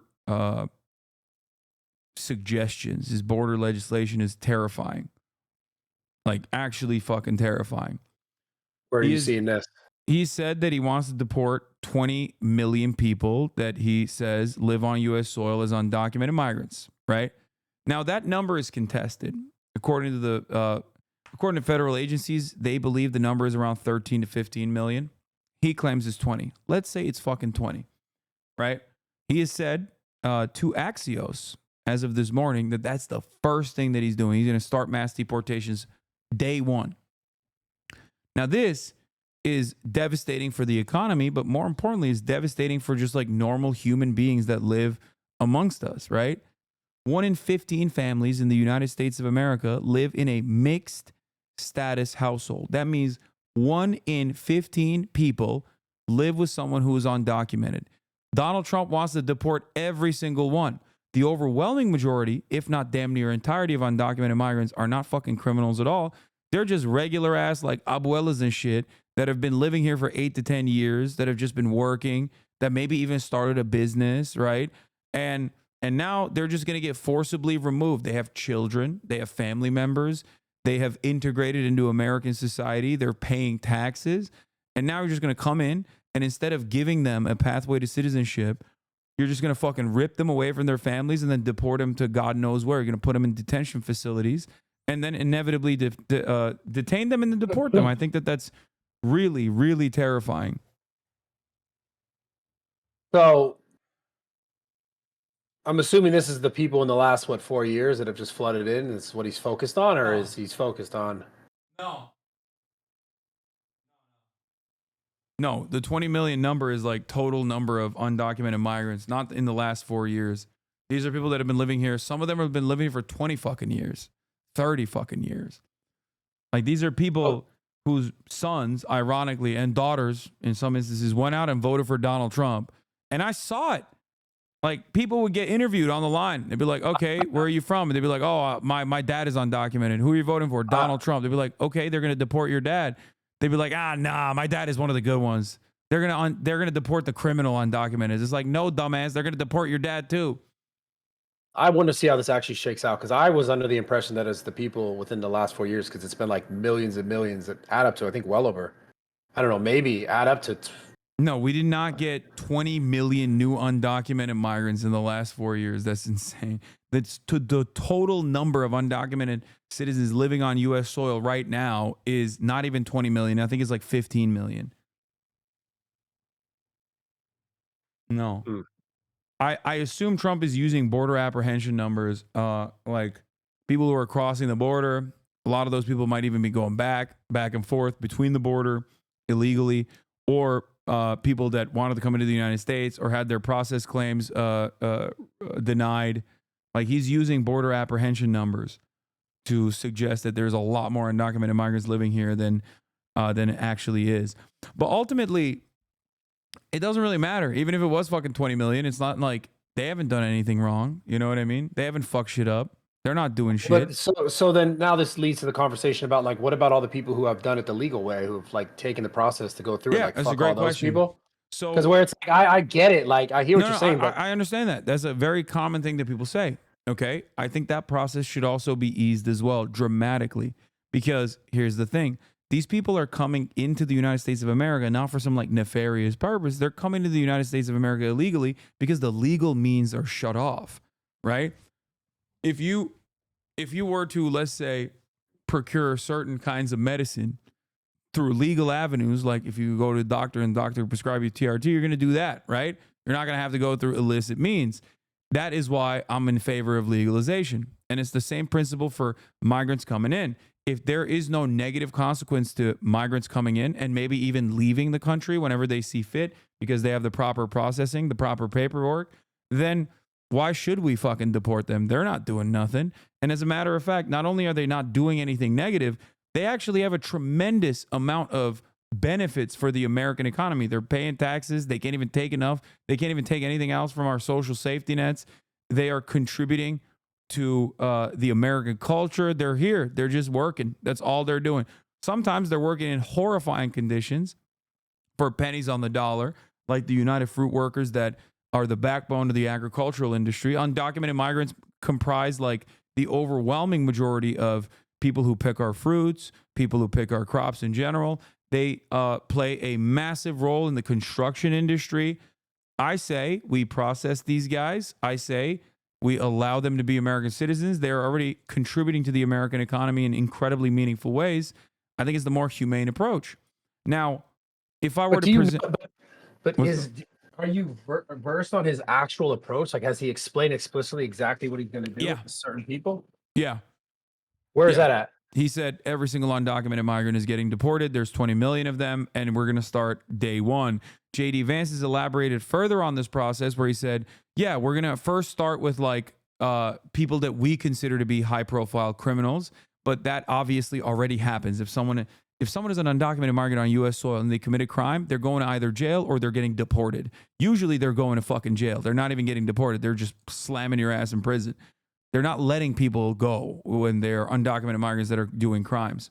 So, it depends if you're in California or not. So no, come on. That's not. California has some of the worst prison systems. It's so bad that in, I believe, 2011, the Supreme Court was like, you have to lower the number of fucking prisoners in your prison system because you simply do not have enough space. California also literally utilizes slavery as a form of punishment, where we make our prisoners fight wildfires. We pay them nothing. We actually make them pay for their own room and board in the process of fighting wildfires. And then when they get out of prison, these are nonviolent offenders, by the way, with a low propensity to reoffend. When we release them from prison after they've done their time, we don't even hire them to work in the fucking fire departments. It's a really fucked up process, if you ask me. We put him on a Netflix special, though. To get on a Netflix special. Okay, but that doesn't mean shit. You know, one guy got a Netflix special, but like it's still fucked up for everyone else. A whole bunch of them did. Yeah. Sorry. Oh, man. God damn.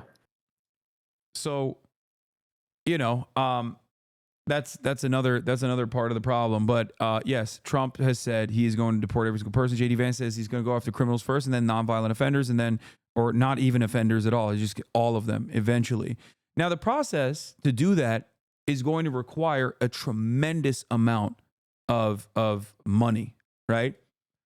But now that we've established that these guys aren't like doing crimes, there's evidence. There's plenty of evidence. They track this sort of shit.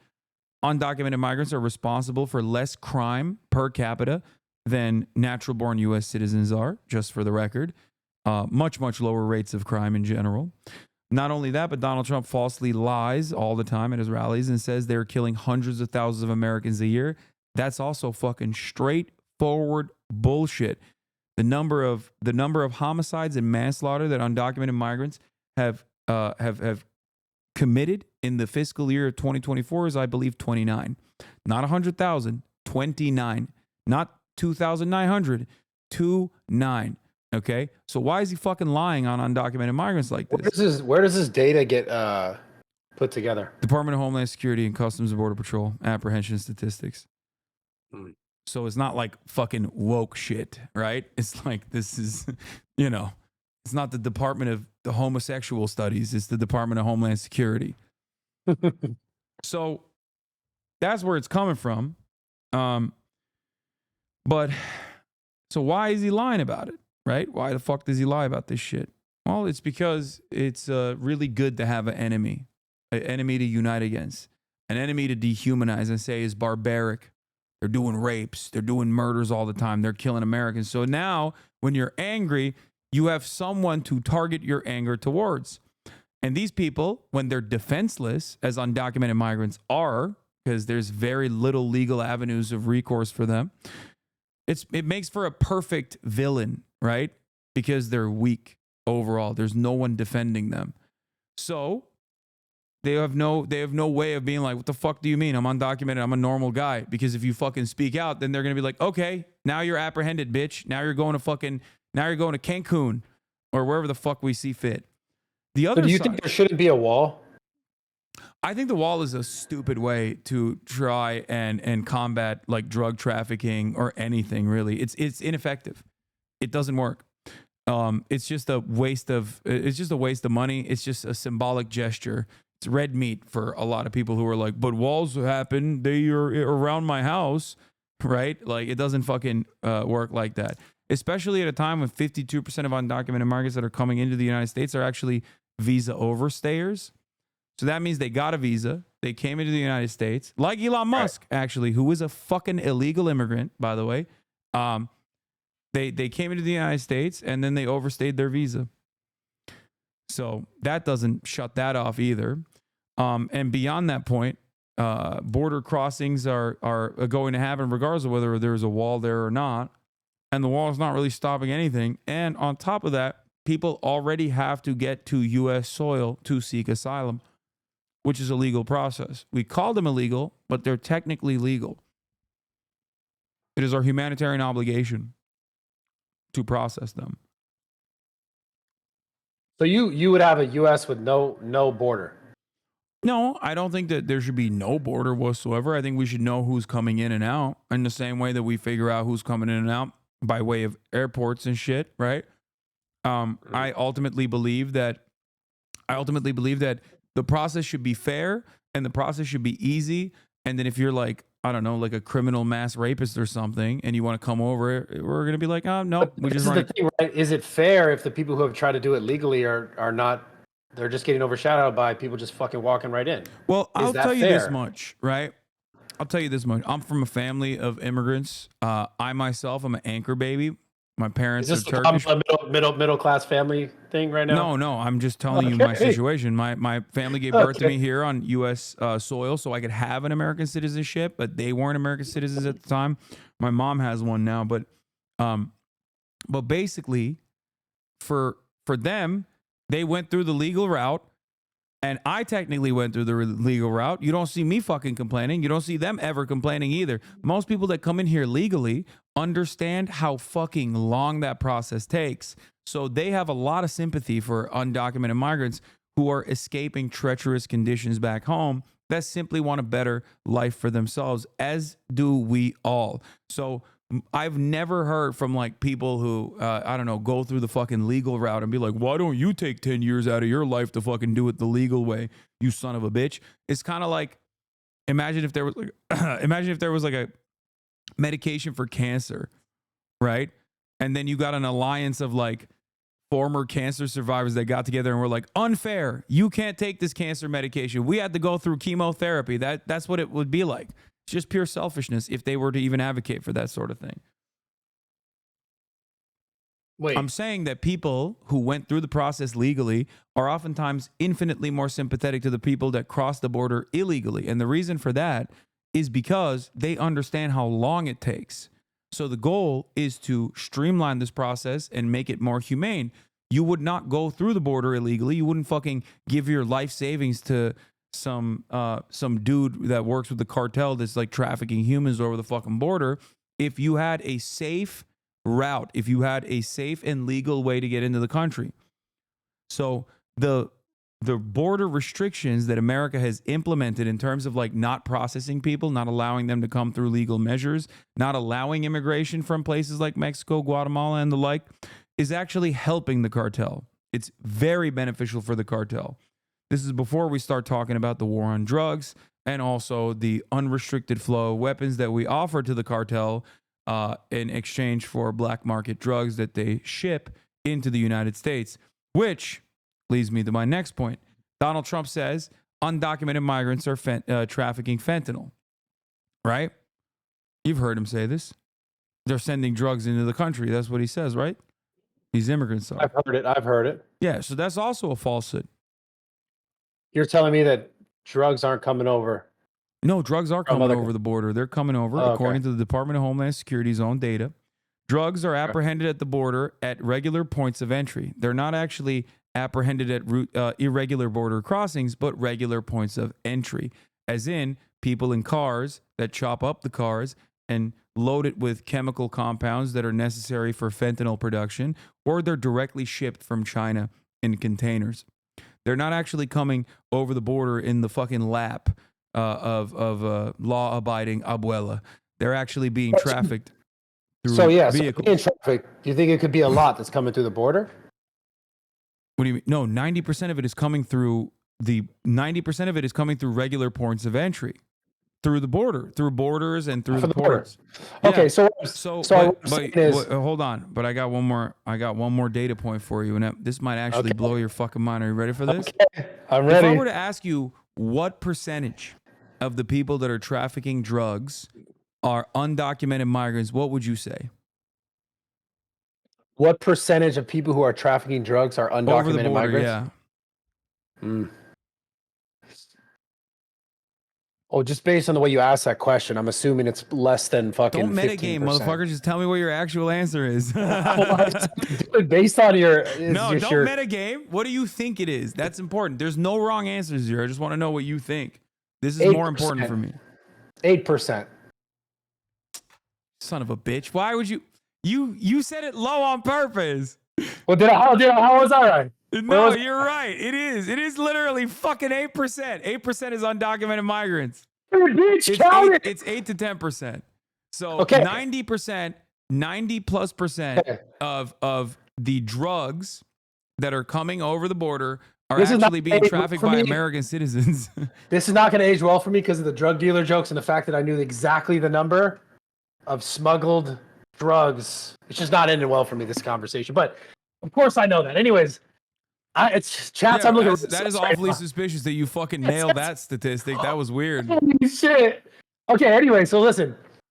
Okay, you said a lot of stuff, and it was beautiful. Well, eloquent, very eloquent.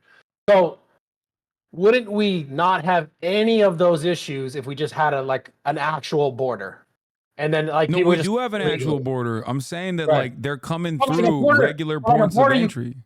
Yeah, but let's just say a border where you can just walk through. You can just literally just walk through, like straight through. No, there's no. My point is not that like people could just cross this fucking boundary willy nilly like cattle. I'm not talking about that at all. I'm saying that people, if given the opportunity, would go through that process. If it was as simple as just like showing up and getting an appointment and then walking through the border where you do get checked, right? So That's there we my go. point.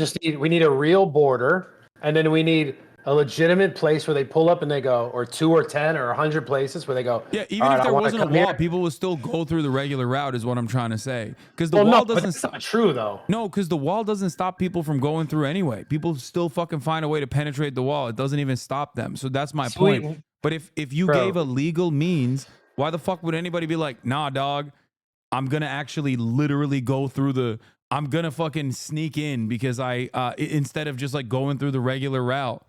You know what I mean? Because drugs.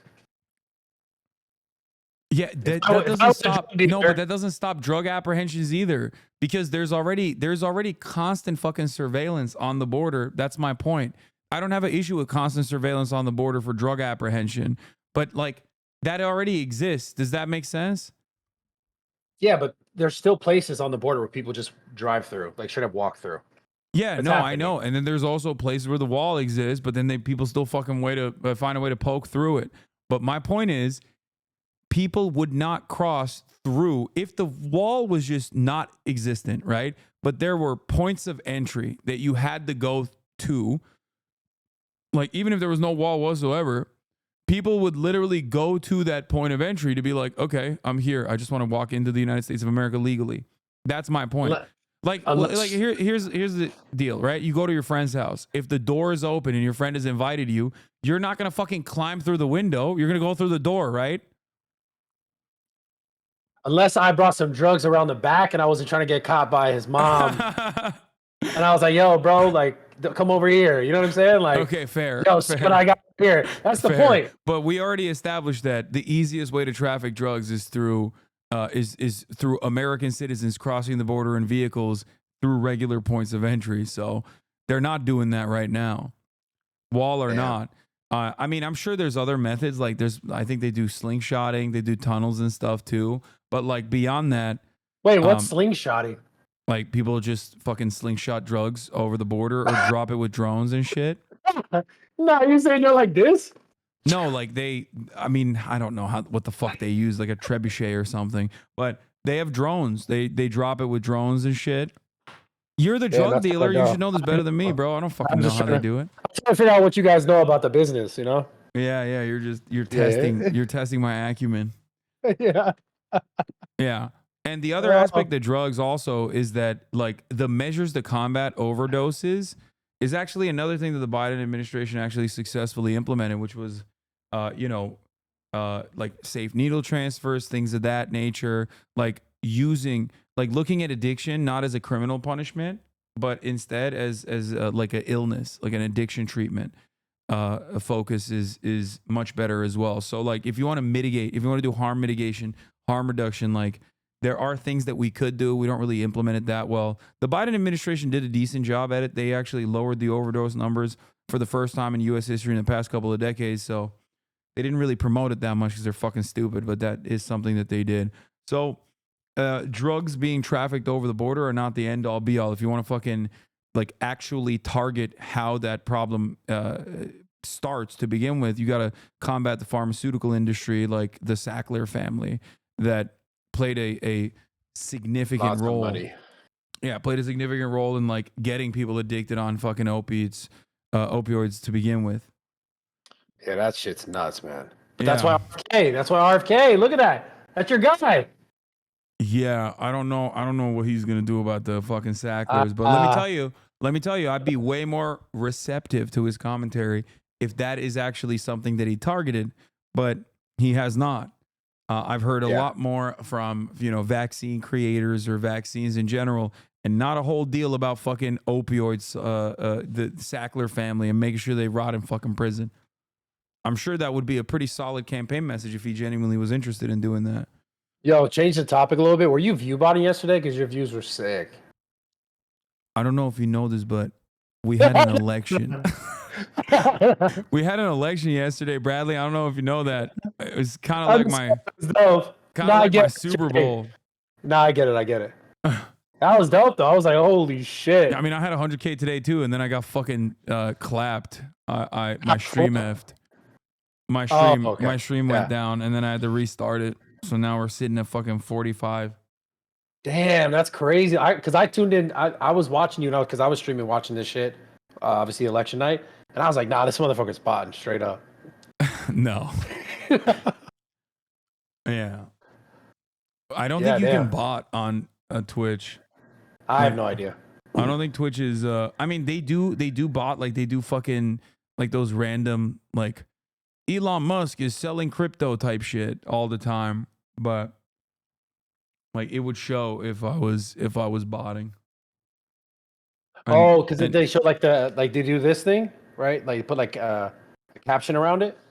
I don't know how they do it. I'm not entirely familiar. I'm too much of a fucking boomer to know what that looks like. But Twitch already has like bot protection. They have a lot of safeguards around that sort of thing.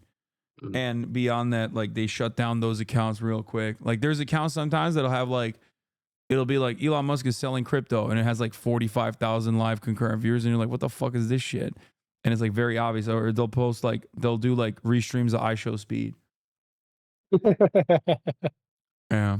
Yeah, but if shit gets better in the next like 2 years, are you gonna tell the truth, or are you gonna try to just continue to cuck for the Democratic side?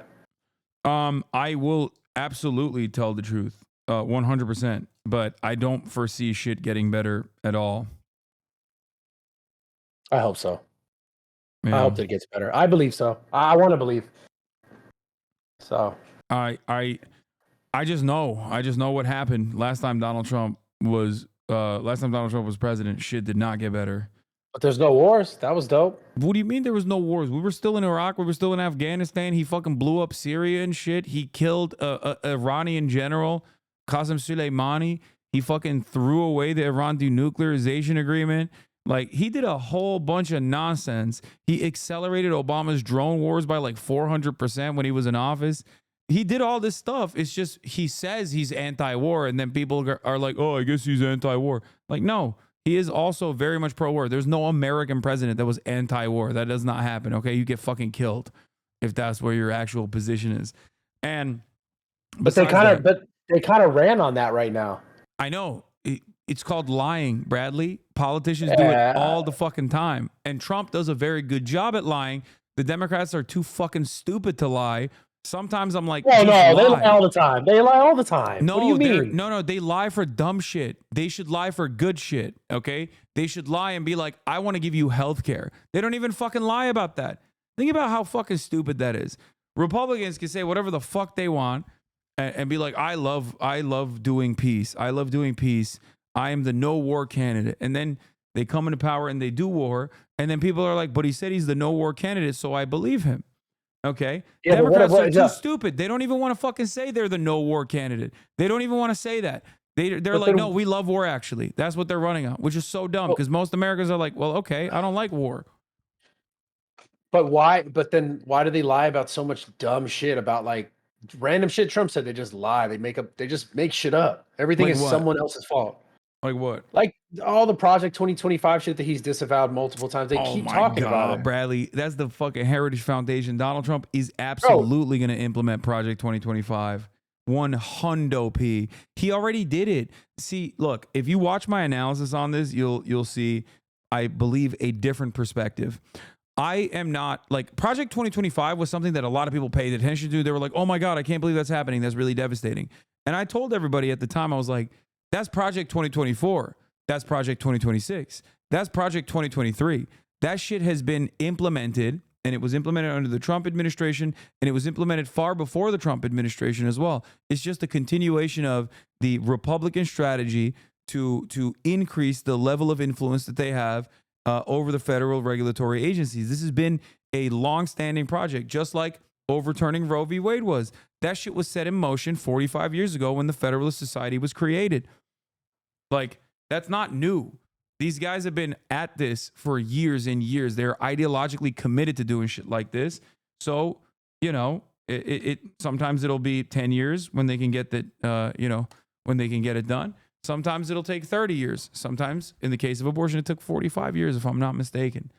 But that's real. The Federalist Society is real. It's a real, it's a real institution that now is responsible for half of the Supreme Court justices. They all came from the Federalist Society. Listen, if there's no new wars in the next 2 years, bro, I'm fucking blowing you up. What do you mean no new wars? Like, he's going to Not continue. starting. Okay, what if he continues the existing wars? And that's trash too. I think he's talked about getting out of them. Okay. So do you not think that it's trash that he didn't get out of the existing wars when he took over the administration from Obama? I mean, I would like there to never be war. I think wars are bullshit, but at the same time, obviously I know there's this whole fucking No, but like he backbone didn't, fucking, right? Like he didn't stop. You know, he just continued troop presence in Iraq. It was limited, but yeah. But what I'm saying is right now, though, doing war in Afghanistan. Right. And now they're out of it. Africa What I'm operations too. That's the other thing. America also does covert operations in Africa under the guise of combating Islamic fundamentalism. I don't know shit about that. All I know is if he gets out of these two, the Ukraine and the fucking Israel shit, then I'm happy. Yeah, I mean, I think that it depends on how he gets out of it, quote unquote, gets out of it, because he has gotten a shit ton of donations from Miriam Adelson. Miriam Adelson gave him $100 million. Miriam Adelson is the wife of the former Sheldon Adelson, who passed away. Rest in peace. Bozo, R.I.P. Sheldon Adelson, the casino magnate. He was a major Israel advocate, major Israel dick rider, and he actually gave Donald Trump, again, a shit ton of money. And that's the reason why Donald Trump did a whole bunch of things in the region that escalated tensions to such a degree that October 7 happened. The Abraham Accords, moving the American embassy to Jerusalem, which basically solidified the Israeli occupation of Jerusalem that's contested. It's an illegal occupation of East Jerusalem. He gave the Golan Heights, which is annexed territory from Syria. It's Syrian territory that Israel illegally occupies. It recognized that illegally seized land and said Israel actually owns this land.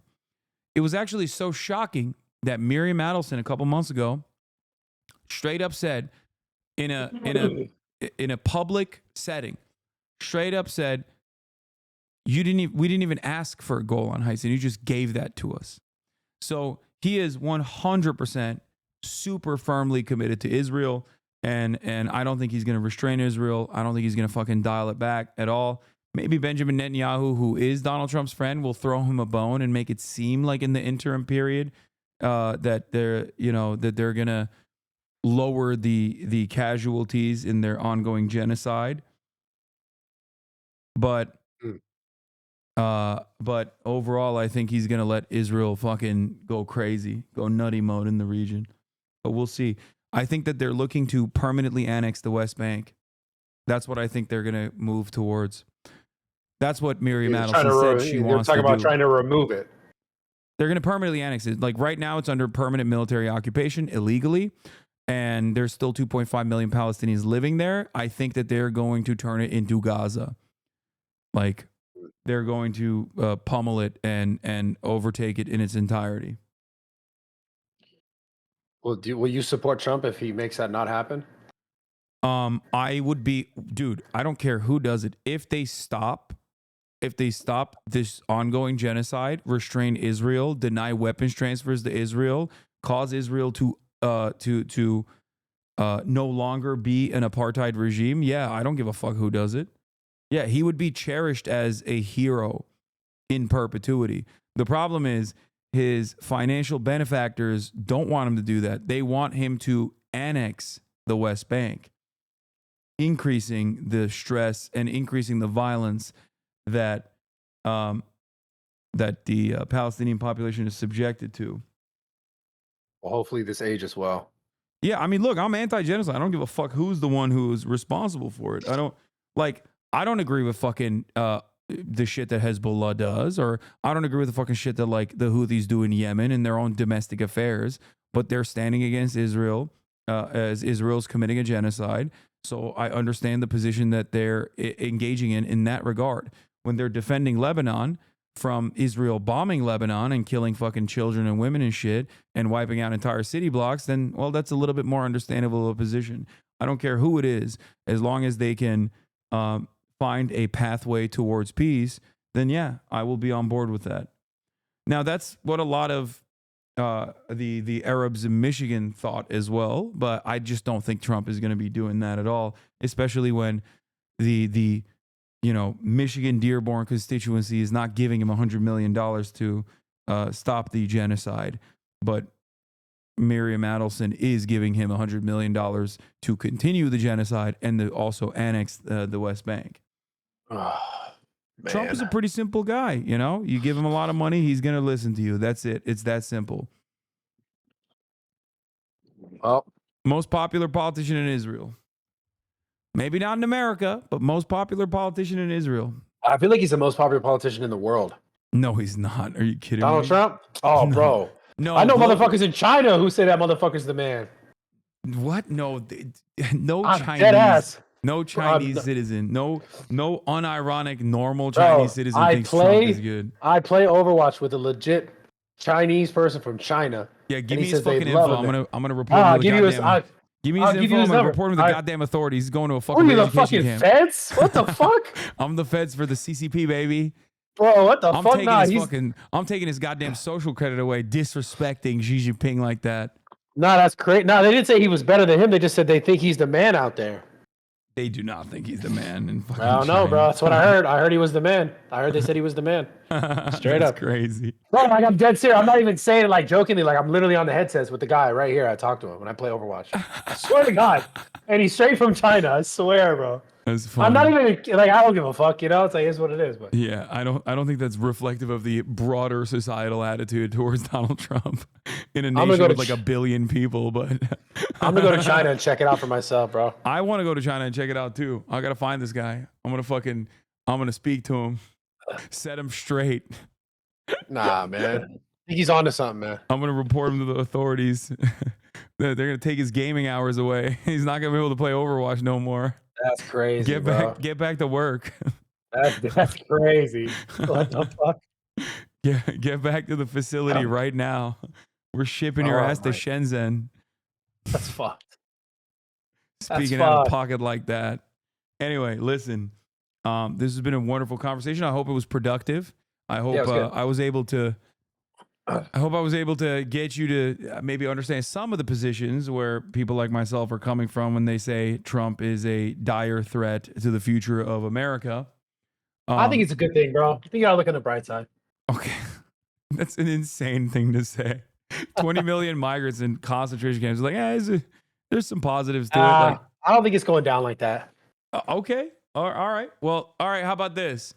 I have already said if Donald Trump stops the genocide and actually causes Israel to applies pressure to Israel to no longer maintain an apartheid, no more fucking annexation of the West Bank. Now we have an actual peace negotiation in place. They're like literally fucking going towards full-blown sovereignty, right?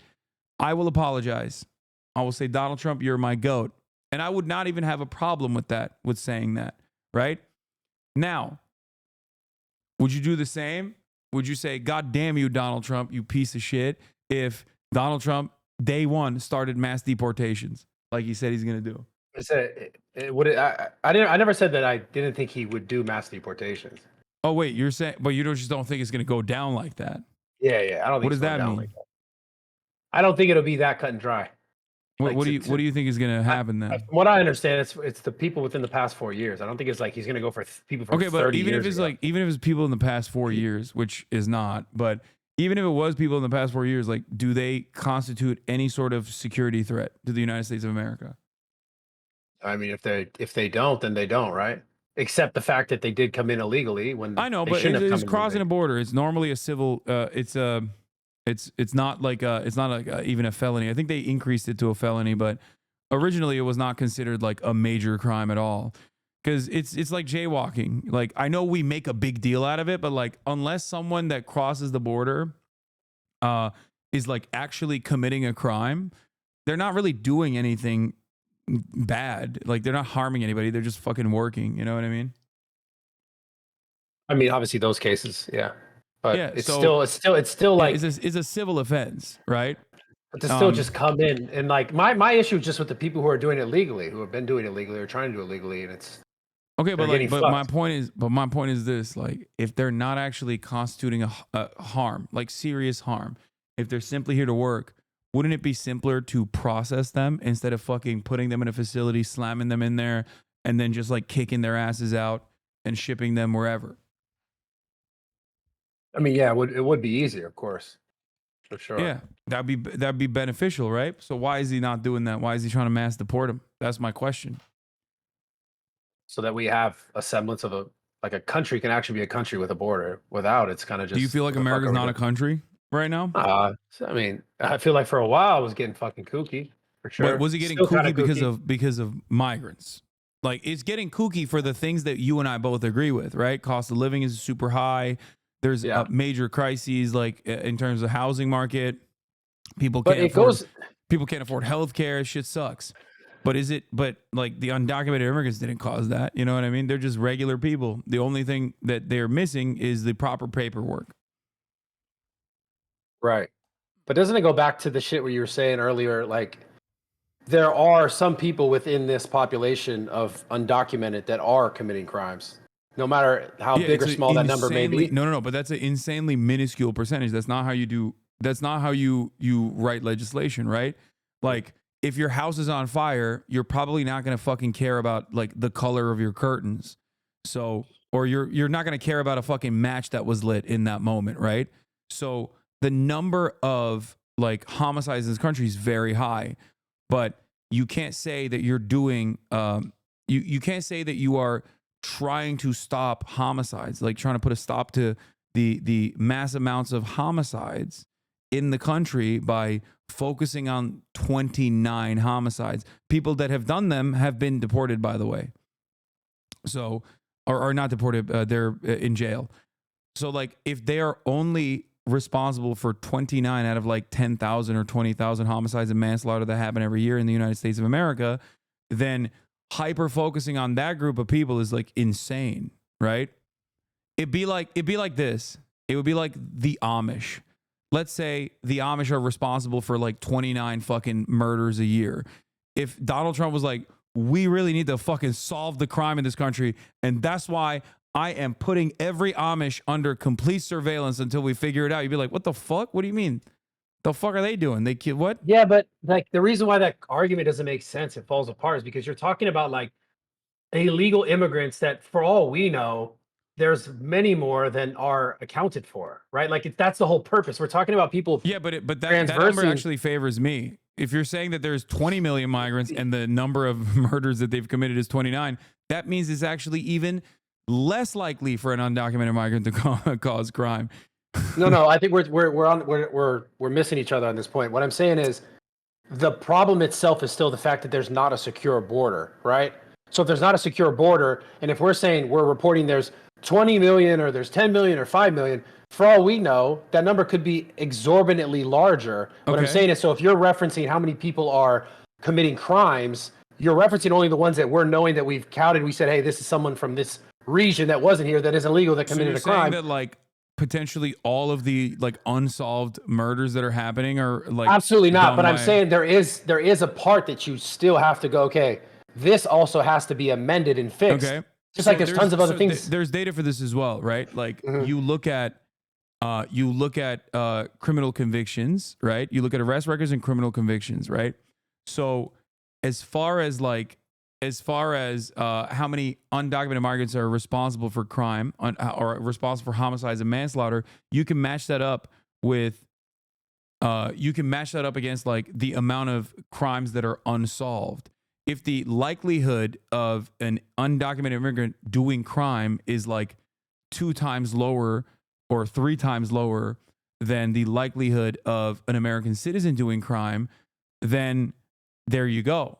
It's very unlikely that these unsolved murders are even like these unsolved murders are being caused by like undocumented migrants at all. It's most likely still going to be documented U.S. citizens. That's just how data works. Let me ask you a question. It might sound crazy. Who do you think should do crime in the U.S.? Undocumented citizens or citizens? I don't think anybody should do crime. I'm anti-crime. Certainly not, right? We both probably agree with that. The argument So, the argument is like if they were an imminent threat, if they were just like if undocumented migrants were just like literally, if Trump was right when he said undocumented migrants are killing 100,000 Americans a year, then yeah, I'd be like, that's a fucking not even a normal problem. That's a major problem. We got to do something about that. So my question is, why do you think he feels the need to lie about it so severely so that he can justify his deportation process? If it's not the case, if it's not the truth. if which is not the case, that there's If happening at a crazy rate. my question to you is like, why do you think Trump lies and says undocumented migrants are doing, unimaginable amounts of crimes if that is not the truth? Why do you think he feels the need to lie about it? Because if it was the truth, if they were actually constituting like a severe threat, he wouldn't have to lie about it. He would just tell you the actual data. Right. Don't you think that his argument would be a little bit more hollow if he was like, we're going to deport 20 million people because 29 random undocumented migrants are not a monolith anyway, right? They're coming from multiple different countries, multiple different backgrounds. They all have very different interests, many of which are, just the same normal human interests that we all have. But if he were to try to monolithize this entire group of 20 million people and then justify this mass deportation policy by saying they did 29 murders and homicides, including, drunk driving incidents and shit this past year, people would look at him and go, what the fuck? Dog, 29? Like, don't you have more serious shit to worry about? You want to be the fucking president. Right, That's why he has to lie. Because when he lies like that, he gets guys like you who are, kind individuals, empathetic overall, to think, well, maybe there's a bunch of fucking crimes that are happening. You said empathetic overall. I thought you said empathetic. I was like, hold on a minute. Empathetic. Okay. No, Wait a sec. empathetic individuals in general. Yeah. You look at that and you go, well, maybe there's a lot of fucking crime happening that, that we haven't accounted for. He probably knows. He was the president. But still, though, the crime is illegally entering a country. There's still a crime. Like, it's not obviously it's not like a fucking. Okay, blowing past a stop sign is a crime. You know what I mean? Yeah. So, but that's we go back to the original point, which is like, okay, but it's a harmless. It's a crime. It's a victimless crime. Is my point. Like, not everything that's a crime needs to be dealt with the most severe penalties. And I think forcible deportation is one of the most severe penalties that someone can withstand. So the crime needs to match the punishment, is my point. If undocumented migrants, which are not even like one unit of people with a hive mind to begin with anyway, they're just normal people, they just don't have the proper paperwork. If they're not doing a serious crime, anything beyond like blowing through a fucking stop sign, then they shouldn't be deported. That's crazy to me. But then we're talking about earlier, like the people who come in legally, like, so it's fuck them. No, it's not fuck them. They should have an easier access to the United States of America. That pathway to citizenship should be those restrictions should be eased dramatically. I'm not saying that people shouldn't be processed at all. I'm not saying that at all. I'm simply stating that if that access was readily available to people, then there would be significantly less people that are crossing the border illegally because they would just go through the regular points of entry. Yeah, so having a wall makes sense. No, it benefits the cartel that there is no ease of access. Like, that's talking it. about this, to get money paid to fucking traffic people. Yeah. Carter in my chat said, for like 100 years, you just showed up, stayed 7 years, and we're a citizen with a signed name. That's it. Yeah. And that's the other part. That's what makes America great. The irony is America, unlike our European counterparts, is actually way more open-minded to immigration And like that literally was the reason why America was so fucking sick early on. Like I'm sure at a certain point your parents came here under similar circumstances. You know what I mean? Like they came here and they got citizenship, depending on how many generations removed you are. Like that's it. And that's what we used to do for people coming over the southern border too. That's why so many Texans will say the border crossed me. Like I didn't cross the border crossed me. And that's the case. That's the reality. And it's hard to envision a world where that is still the reality because it seems so far removed from where we're at now. But that's because of a metric ton of propaganda that you experience, that you see, that you engage with, and then it breaks your brain a little bit, and it causes you to think like, oh man, maybe these guys are actually kind of scary. They don't even speak English that good. What the fuck? Like I'm scared. That's where this comes from. It's the fear of the other, and people like Donald Trump. Do you really think that? What do you mean? You really think you think that this comes from the fear of the other, not just the fact that like people just want to feel like their country is not letting just random shit pull up into it? You don't think that's the reason why? Well, if the random people that are pulling up to the country is like literally the foundational basis of America, that like motherfuckers just randomly pulled up here and they became citizens, and that's how we started the country, and that's how we did it for years and years and years. But now all of a sudden we're like, whoa, we can't be letting these Mexicans in. Then there's got to be a separate reason for that, no? Because I don't think Donald Trump has issues with like people from Norway coming into the United States of America. I don't think actually he has said that. He literally has said, I don't mind people coming in from Norway or other countries. I just don't want them to come from shithole countries. That's what he said. He said, send me that clip. I want to see that shit. Here, I think I gotta it was a see news that article. shit. It was a news article. So someone said that he said that. Yeah. So he didn't say it himself? I think he might have actually said it like openly, but I don't. The UN Human Rights Office said the comments, if confirmed, were shocking and shameful and racist. The Trump comments were first reported by the Washington Post, which said the nations referred to by Trump also included El Salvador. President Trump referred to Haiti and African nations as shithole countries during a meeting with a bipartisan group of senators at the White House. Bro, he said it in front of Democratic and Republican senators, dude. Who said he said it though? I want to see it. There's no video of him saying that? I don't know if there's a video.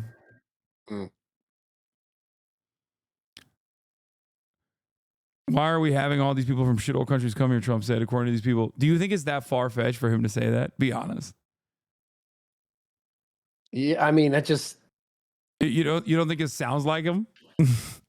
Come on, man. I've watched so many of his goddamn rallies. I'd have to see him say that, bro. I'm a bigger Trump supporter than you, dog. I've watched all of his I know all of his albums. I know his greatest hits. Let me tell you, okay? That sounds exactly like this motherfucker. Yeah, but unless you know he said that shit, it's just we're just saying it because it's probably on an article on fucking CNN. Bro, there are literally... Wait. Oh, don't tell me there's 10 of the articles saying the same thing? No, there are lawmakers that were taken aback. According to people familiar with the reaction, Senator Lindsey Graham and Richard Durbin had proposed cutting the visa lottery program by 50%, then prioritizing countries already in the system, a White House official said. A White House spokesman defended Trump's position on immigration without directly addressing his remarks. The White House did not even dispute the account. Wait, what the fuck are you looking at? I'm sharing the screen. It's a Washington Post article. Oh, here it is. The White House did not even dispute the account. I mean, look, this is something that Trump has said things along this line numerous times, so it's not that shocking to me that he said this as well.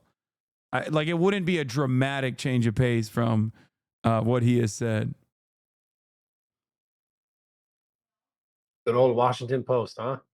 Oh, come on. I mean, if it was so out of pocket, I'd be like, maybe you're right, you know? Because, yeah, these guys don't love Trump. Well, I guess they do love Trump now because Jeff Bezos was like, don't you dare fucking endorse Kamala Harris. Yeah, I saw that. That was pretty funny. Yeah. Oh, I want to ask you. That's what I wanted to ask you. What's your take? I thought of this way earlier. We just kept talking. But what is your take on no one giving a literal fuck at all about celebrity endorsements and how hilarious that is? And I think it has to do with the internet. I like that. No, I like that. I think it's great. But people do give a fuck about it, right? Like, I mean, You think so? did Trump didn't go on? Did you go on? Did you talk to Trump? Yeah. So you did. Yeah. Okay, you're a fucking celebrity, dog. What the fuck do you mean? I'm not. So I'm some dude doing No, podcasts. what the fuck? What are you talking about? I'm just doing what the podcasts. fuck? You literally are the celebrity endorser. Did you Yeah, feel but- bad? They yeah, said the but- Nelk Boys, but they didn't reference you personally. No, I don't care. I don't care. But listen, Dana White but did I'm- not want another bald Yeah, you man hated that too. to retain glory that night. You know, I saw that. the bald man hate. No. Suspicious. That's So- bald on bald violence. No, you're stupid. No, I don't mean that. Like, internet age is different. I'm talking about like these mainstream used to be like the Beyoncés and all this shit. Like, it just seems like people are like, everyone's reaction was like, that's the Diddy Sure, list. I don't give a fuck what some celebrity says about whatever fucking politician. I think that shit is lame as hell. But also, don't act like the Republicans did not use the celebrity circuit themselves. They just used the podcast circuit, which, in my opinion, was more effective. Was more effective in like retaining like genuine loyalty from your audience, because I think nowadays people probably feel a close and personal bond to people like yourself and myself more so than they do to like fucking Beyonce. Yeah. So for that reason, when you have a politician on and you speak to them, your audience is infinitely more receptive to that politician. You have the capacity to humanize them. So that's the other question. If Trump does all this fucking crazy shit and you have to, say that he sucks for doing that because you said he, it's not going to go down like that. But what if it does? Are you going to feel bad about it? That's another question. Yo, can you see my screen? What is this? Call her daddy? Oh, that was awful. Okay. Okay.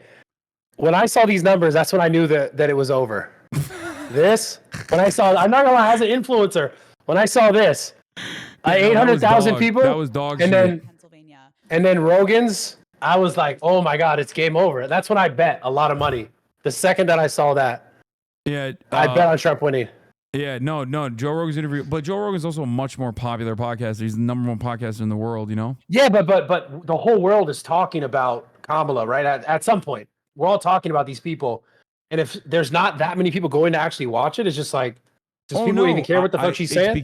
It's because like if Kamala went on Joe Rogan, I'm sure it would have done crazy numbers too, though. Like that's what I mean. But would she have? Oh, it would have for sure. Yeah, would she have been as like charismatic, as telegenic as like Donald Trump? I don't think so. She is like way more buttoned up. So yeah. So I Damn, think, like, bro. I mean that difference is crazy. Make no insane. mistake. No, Trump pummeled the fucking podcast orbit. There's a lot of articles that are coming out on this. Like, I mean, I know because people reach out to me because they see me as like the counter to all of this stuff on the left, and there is no equivalent. Like Kamala Harris is not coming on my fucking stream. She's not coming on a podcast that I have. You know what I mean? That's not gonna ever happen. You would never do that? If given the opportunity, would you interview both? Would you talk to both? Yeah, I would. Yeah, Especially now, yeah. I definitely would. I'd be like, what the fuck did you do? That was a terrible campaign. Why? Okay. Yeah, I mean, I would. I would have done Trump during the election. I felt a little iffy about like potentially doing Kamala Harris. Not that they suggested it, because I feel like I'd be far too critical of her. Like, there's no way I'm not gonna be critical of her, and then people are gonna say you tanked their campaign or some shit. Is that why they told Mark Cuban to shut up for a little bit? Was that real? I don't know. I can't speak on that. I have no idea. Mark Cuban, Okay. I don't really like that much to begin with. So, like, Fair. I don't really. I mean, he's a billionaire first and foremost. I mean, he tries to present himself as like one of the nicer ones, but that you ain't slick, Mark Cuban. Not getting past me. Oh No man. billionaires. Anyway. Oh, man. Yeah. All right. Well, I hope that was a productive conversation. That was fun, man. Hopefully, we're gonna get. I mean, I don't hope that Donald Trump does these devastating things, but hopefully you'll stay true to your promise. And if the mass deportations happen, I'm gonna check back with you. I'm gonna ask you what your feelings are on it. That's fine. All right. You're I appreciate your time, brother. And you're gonna take it to the Nelk boys too. You're gonna fucking tell them like this is wrong. I hope. And you're gonna have to say sorry when he does what he says he's gonna do. No, dude, if he ends the genocide and also dissolves the Israeli apartheid state, which is never gonna fucking happen, but if he were to do that, of course I'd kiss his fucking feet. Okay, the fuck do you mean? I mean, I don't give a shit. I don't want that to happen. I think that's You also unjustifiable. you also said for Kamala getting like you wanted her to win so bad that you were gonna do a nude photo shoot. No, that was me joking that that's how unlikely it is that she's gonna win Florida and Texas. Oh, that got clipped out of context. I just saw that shit on Twitter and I was like, what is this motherfucker talking about? Is that shocking to you that Not at something all. I said Not at got all. clipped out of context? No, No. I said it is incredibly unlikely that Kamala Harris wins Florida and Texas. If she did, I would do a fucking tasteful nude photo shoot with no dick. That's what I said. That's the only part that went viral. Look at they treat you like Trump. Look at that. Yeah, I know. People clip me out of context all the time. The difference is like I look at all of Trump's statements and I look at Trump's actions, right? So that's the reason why I don't like Trump. Not because I fucking heard him out of context, you know? Yeah, I get you. That was dope though. That was sick. I think you should still run that, huh? Your audience will probably fuck with that. What? No, I'm not doing that. Come on, bro. You know you want to do it. And nah. Maybe. We'll see. If Trump stops the Israeli government from doing an apartheid, I will do the fucking tasteful photo shoot. No dick. Tasteful nude. Okay? All right, bro. Good talking to you. All right. Bye, Bradley. Have a good day, brother. Bye. It was Bradley Martin, everybody. Owner of the Zoo Culture Gym.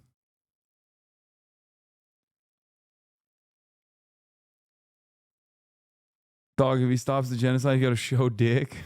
No, we're not showing dick.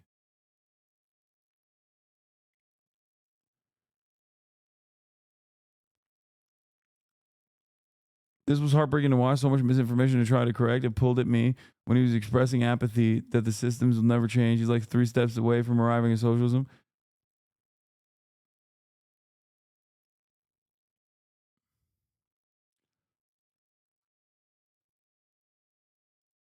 I think if Trump ends the apartheid, we deserve full dick. That's crazy.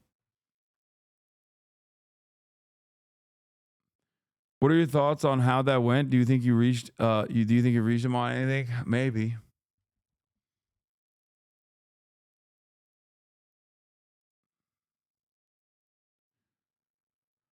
Trump's campaign strategy was to target young men who mostly interacted with politics through Edgy Bro podcasts and social media. In July, campaign manager Susie Wiles tasked the 27-year-old spearheading Trump's podcast circus, Alex Bruzewitz.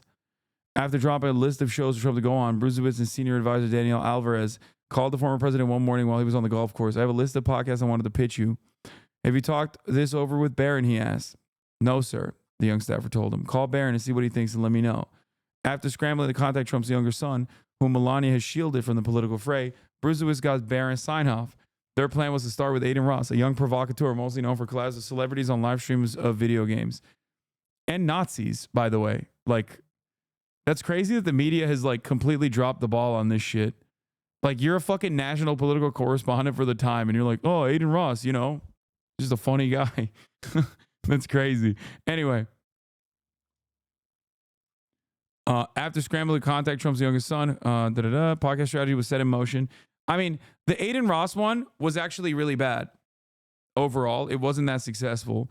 But Theo Vaughn is when my attitude shifted. And you probably saw it. If you were here watching me go through the podcast route, I was like, okay, that was the Aiden Ross. The Aiden Ross one wasn't like, it didn't really have that much motion, but the Theo Vaughn one was when I was like, oh shit, this is fucked up. This is not good. He is getting super humanized here. Over the next few months, Bruzewitz coordinated with Barron, booked Trump on a marathon of frat-like podcast interviews with hosts who have massive young male audiences, Logan Paul, Theo Vaughn, Joe Rogan. I think it's kind of crazy that Donald Trump has been on like a shit ton of podcasts that I've been on with people that I know very well.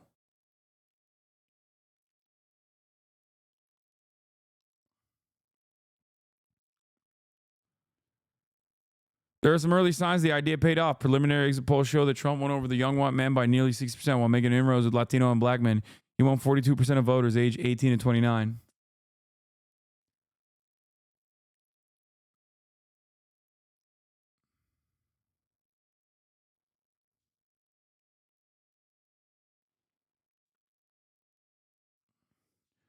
Obviously, Trump's win is due to more than podcasts.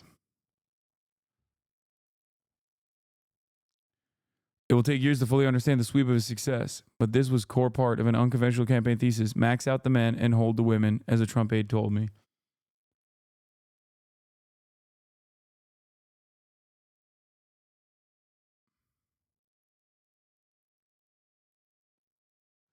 He said Trump said Norway is fine, just not from a shithole country, then brought up articles without anything mentioning Norway. He was trying to imply white supremacy, then you caught him on it, so he gave you half the quote.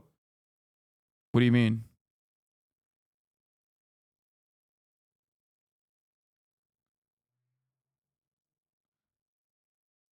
I remember some along those lines.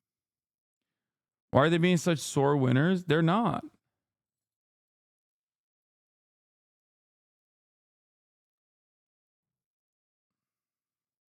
For real, get out of the suit is 8:30, dog. I am.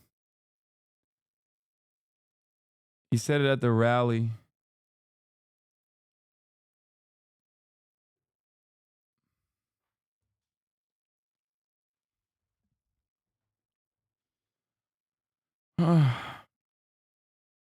Men maxing, yeah.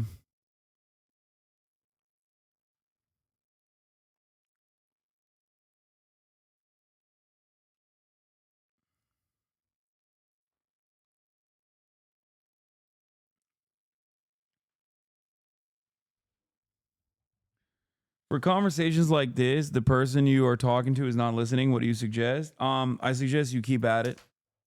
Don't be annoying. Be kind, understanding, and try to target something that they personally have convictions on. That's just what you're gonna do. That's what you have to do.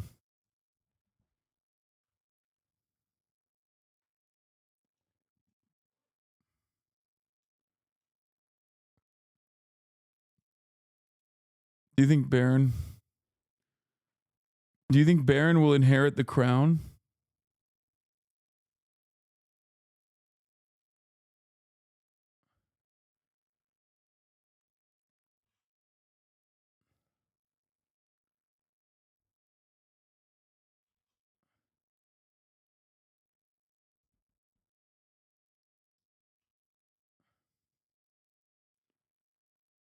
Yeah. Anyway, what about when it's one of your parents? You just gotta do the same thing. Anyway, I'm tired, everybody. That's it for me today. I love you all. If you enjoyed the show, please subscribe. Your support, show your support by subscribing. And that's it.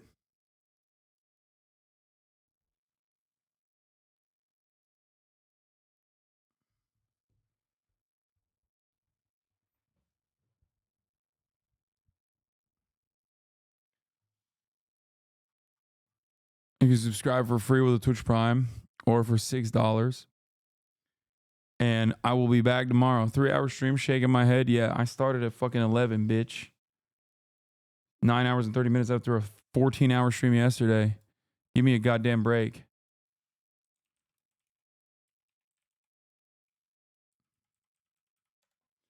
Anyway.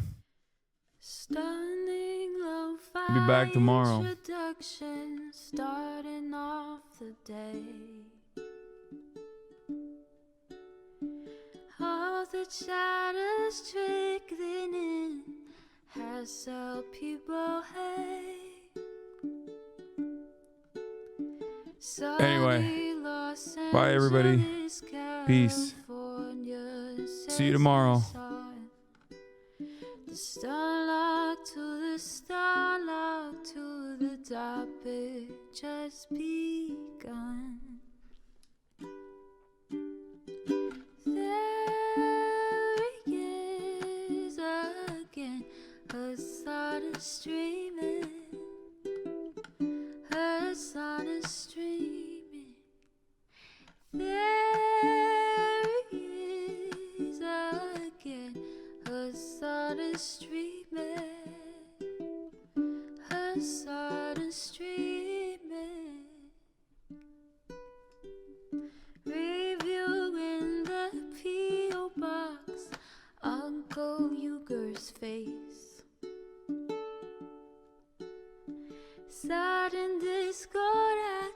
prop.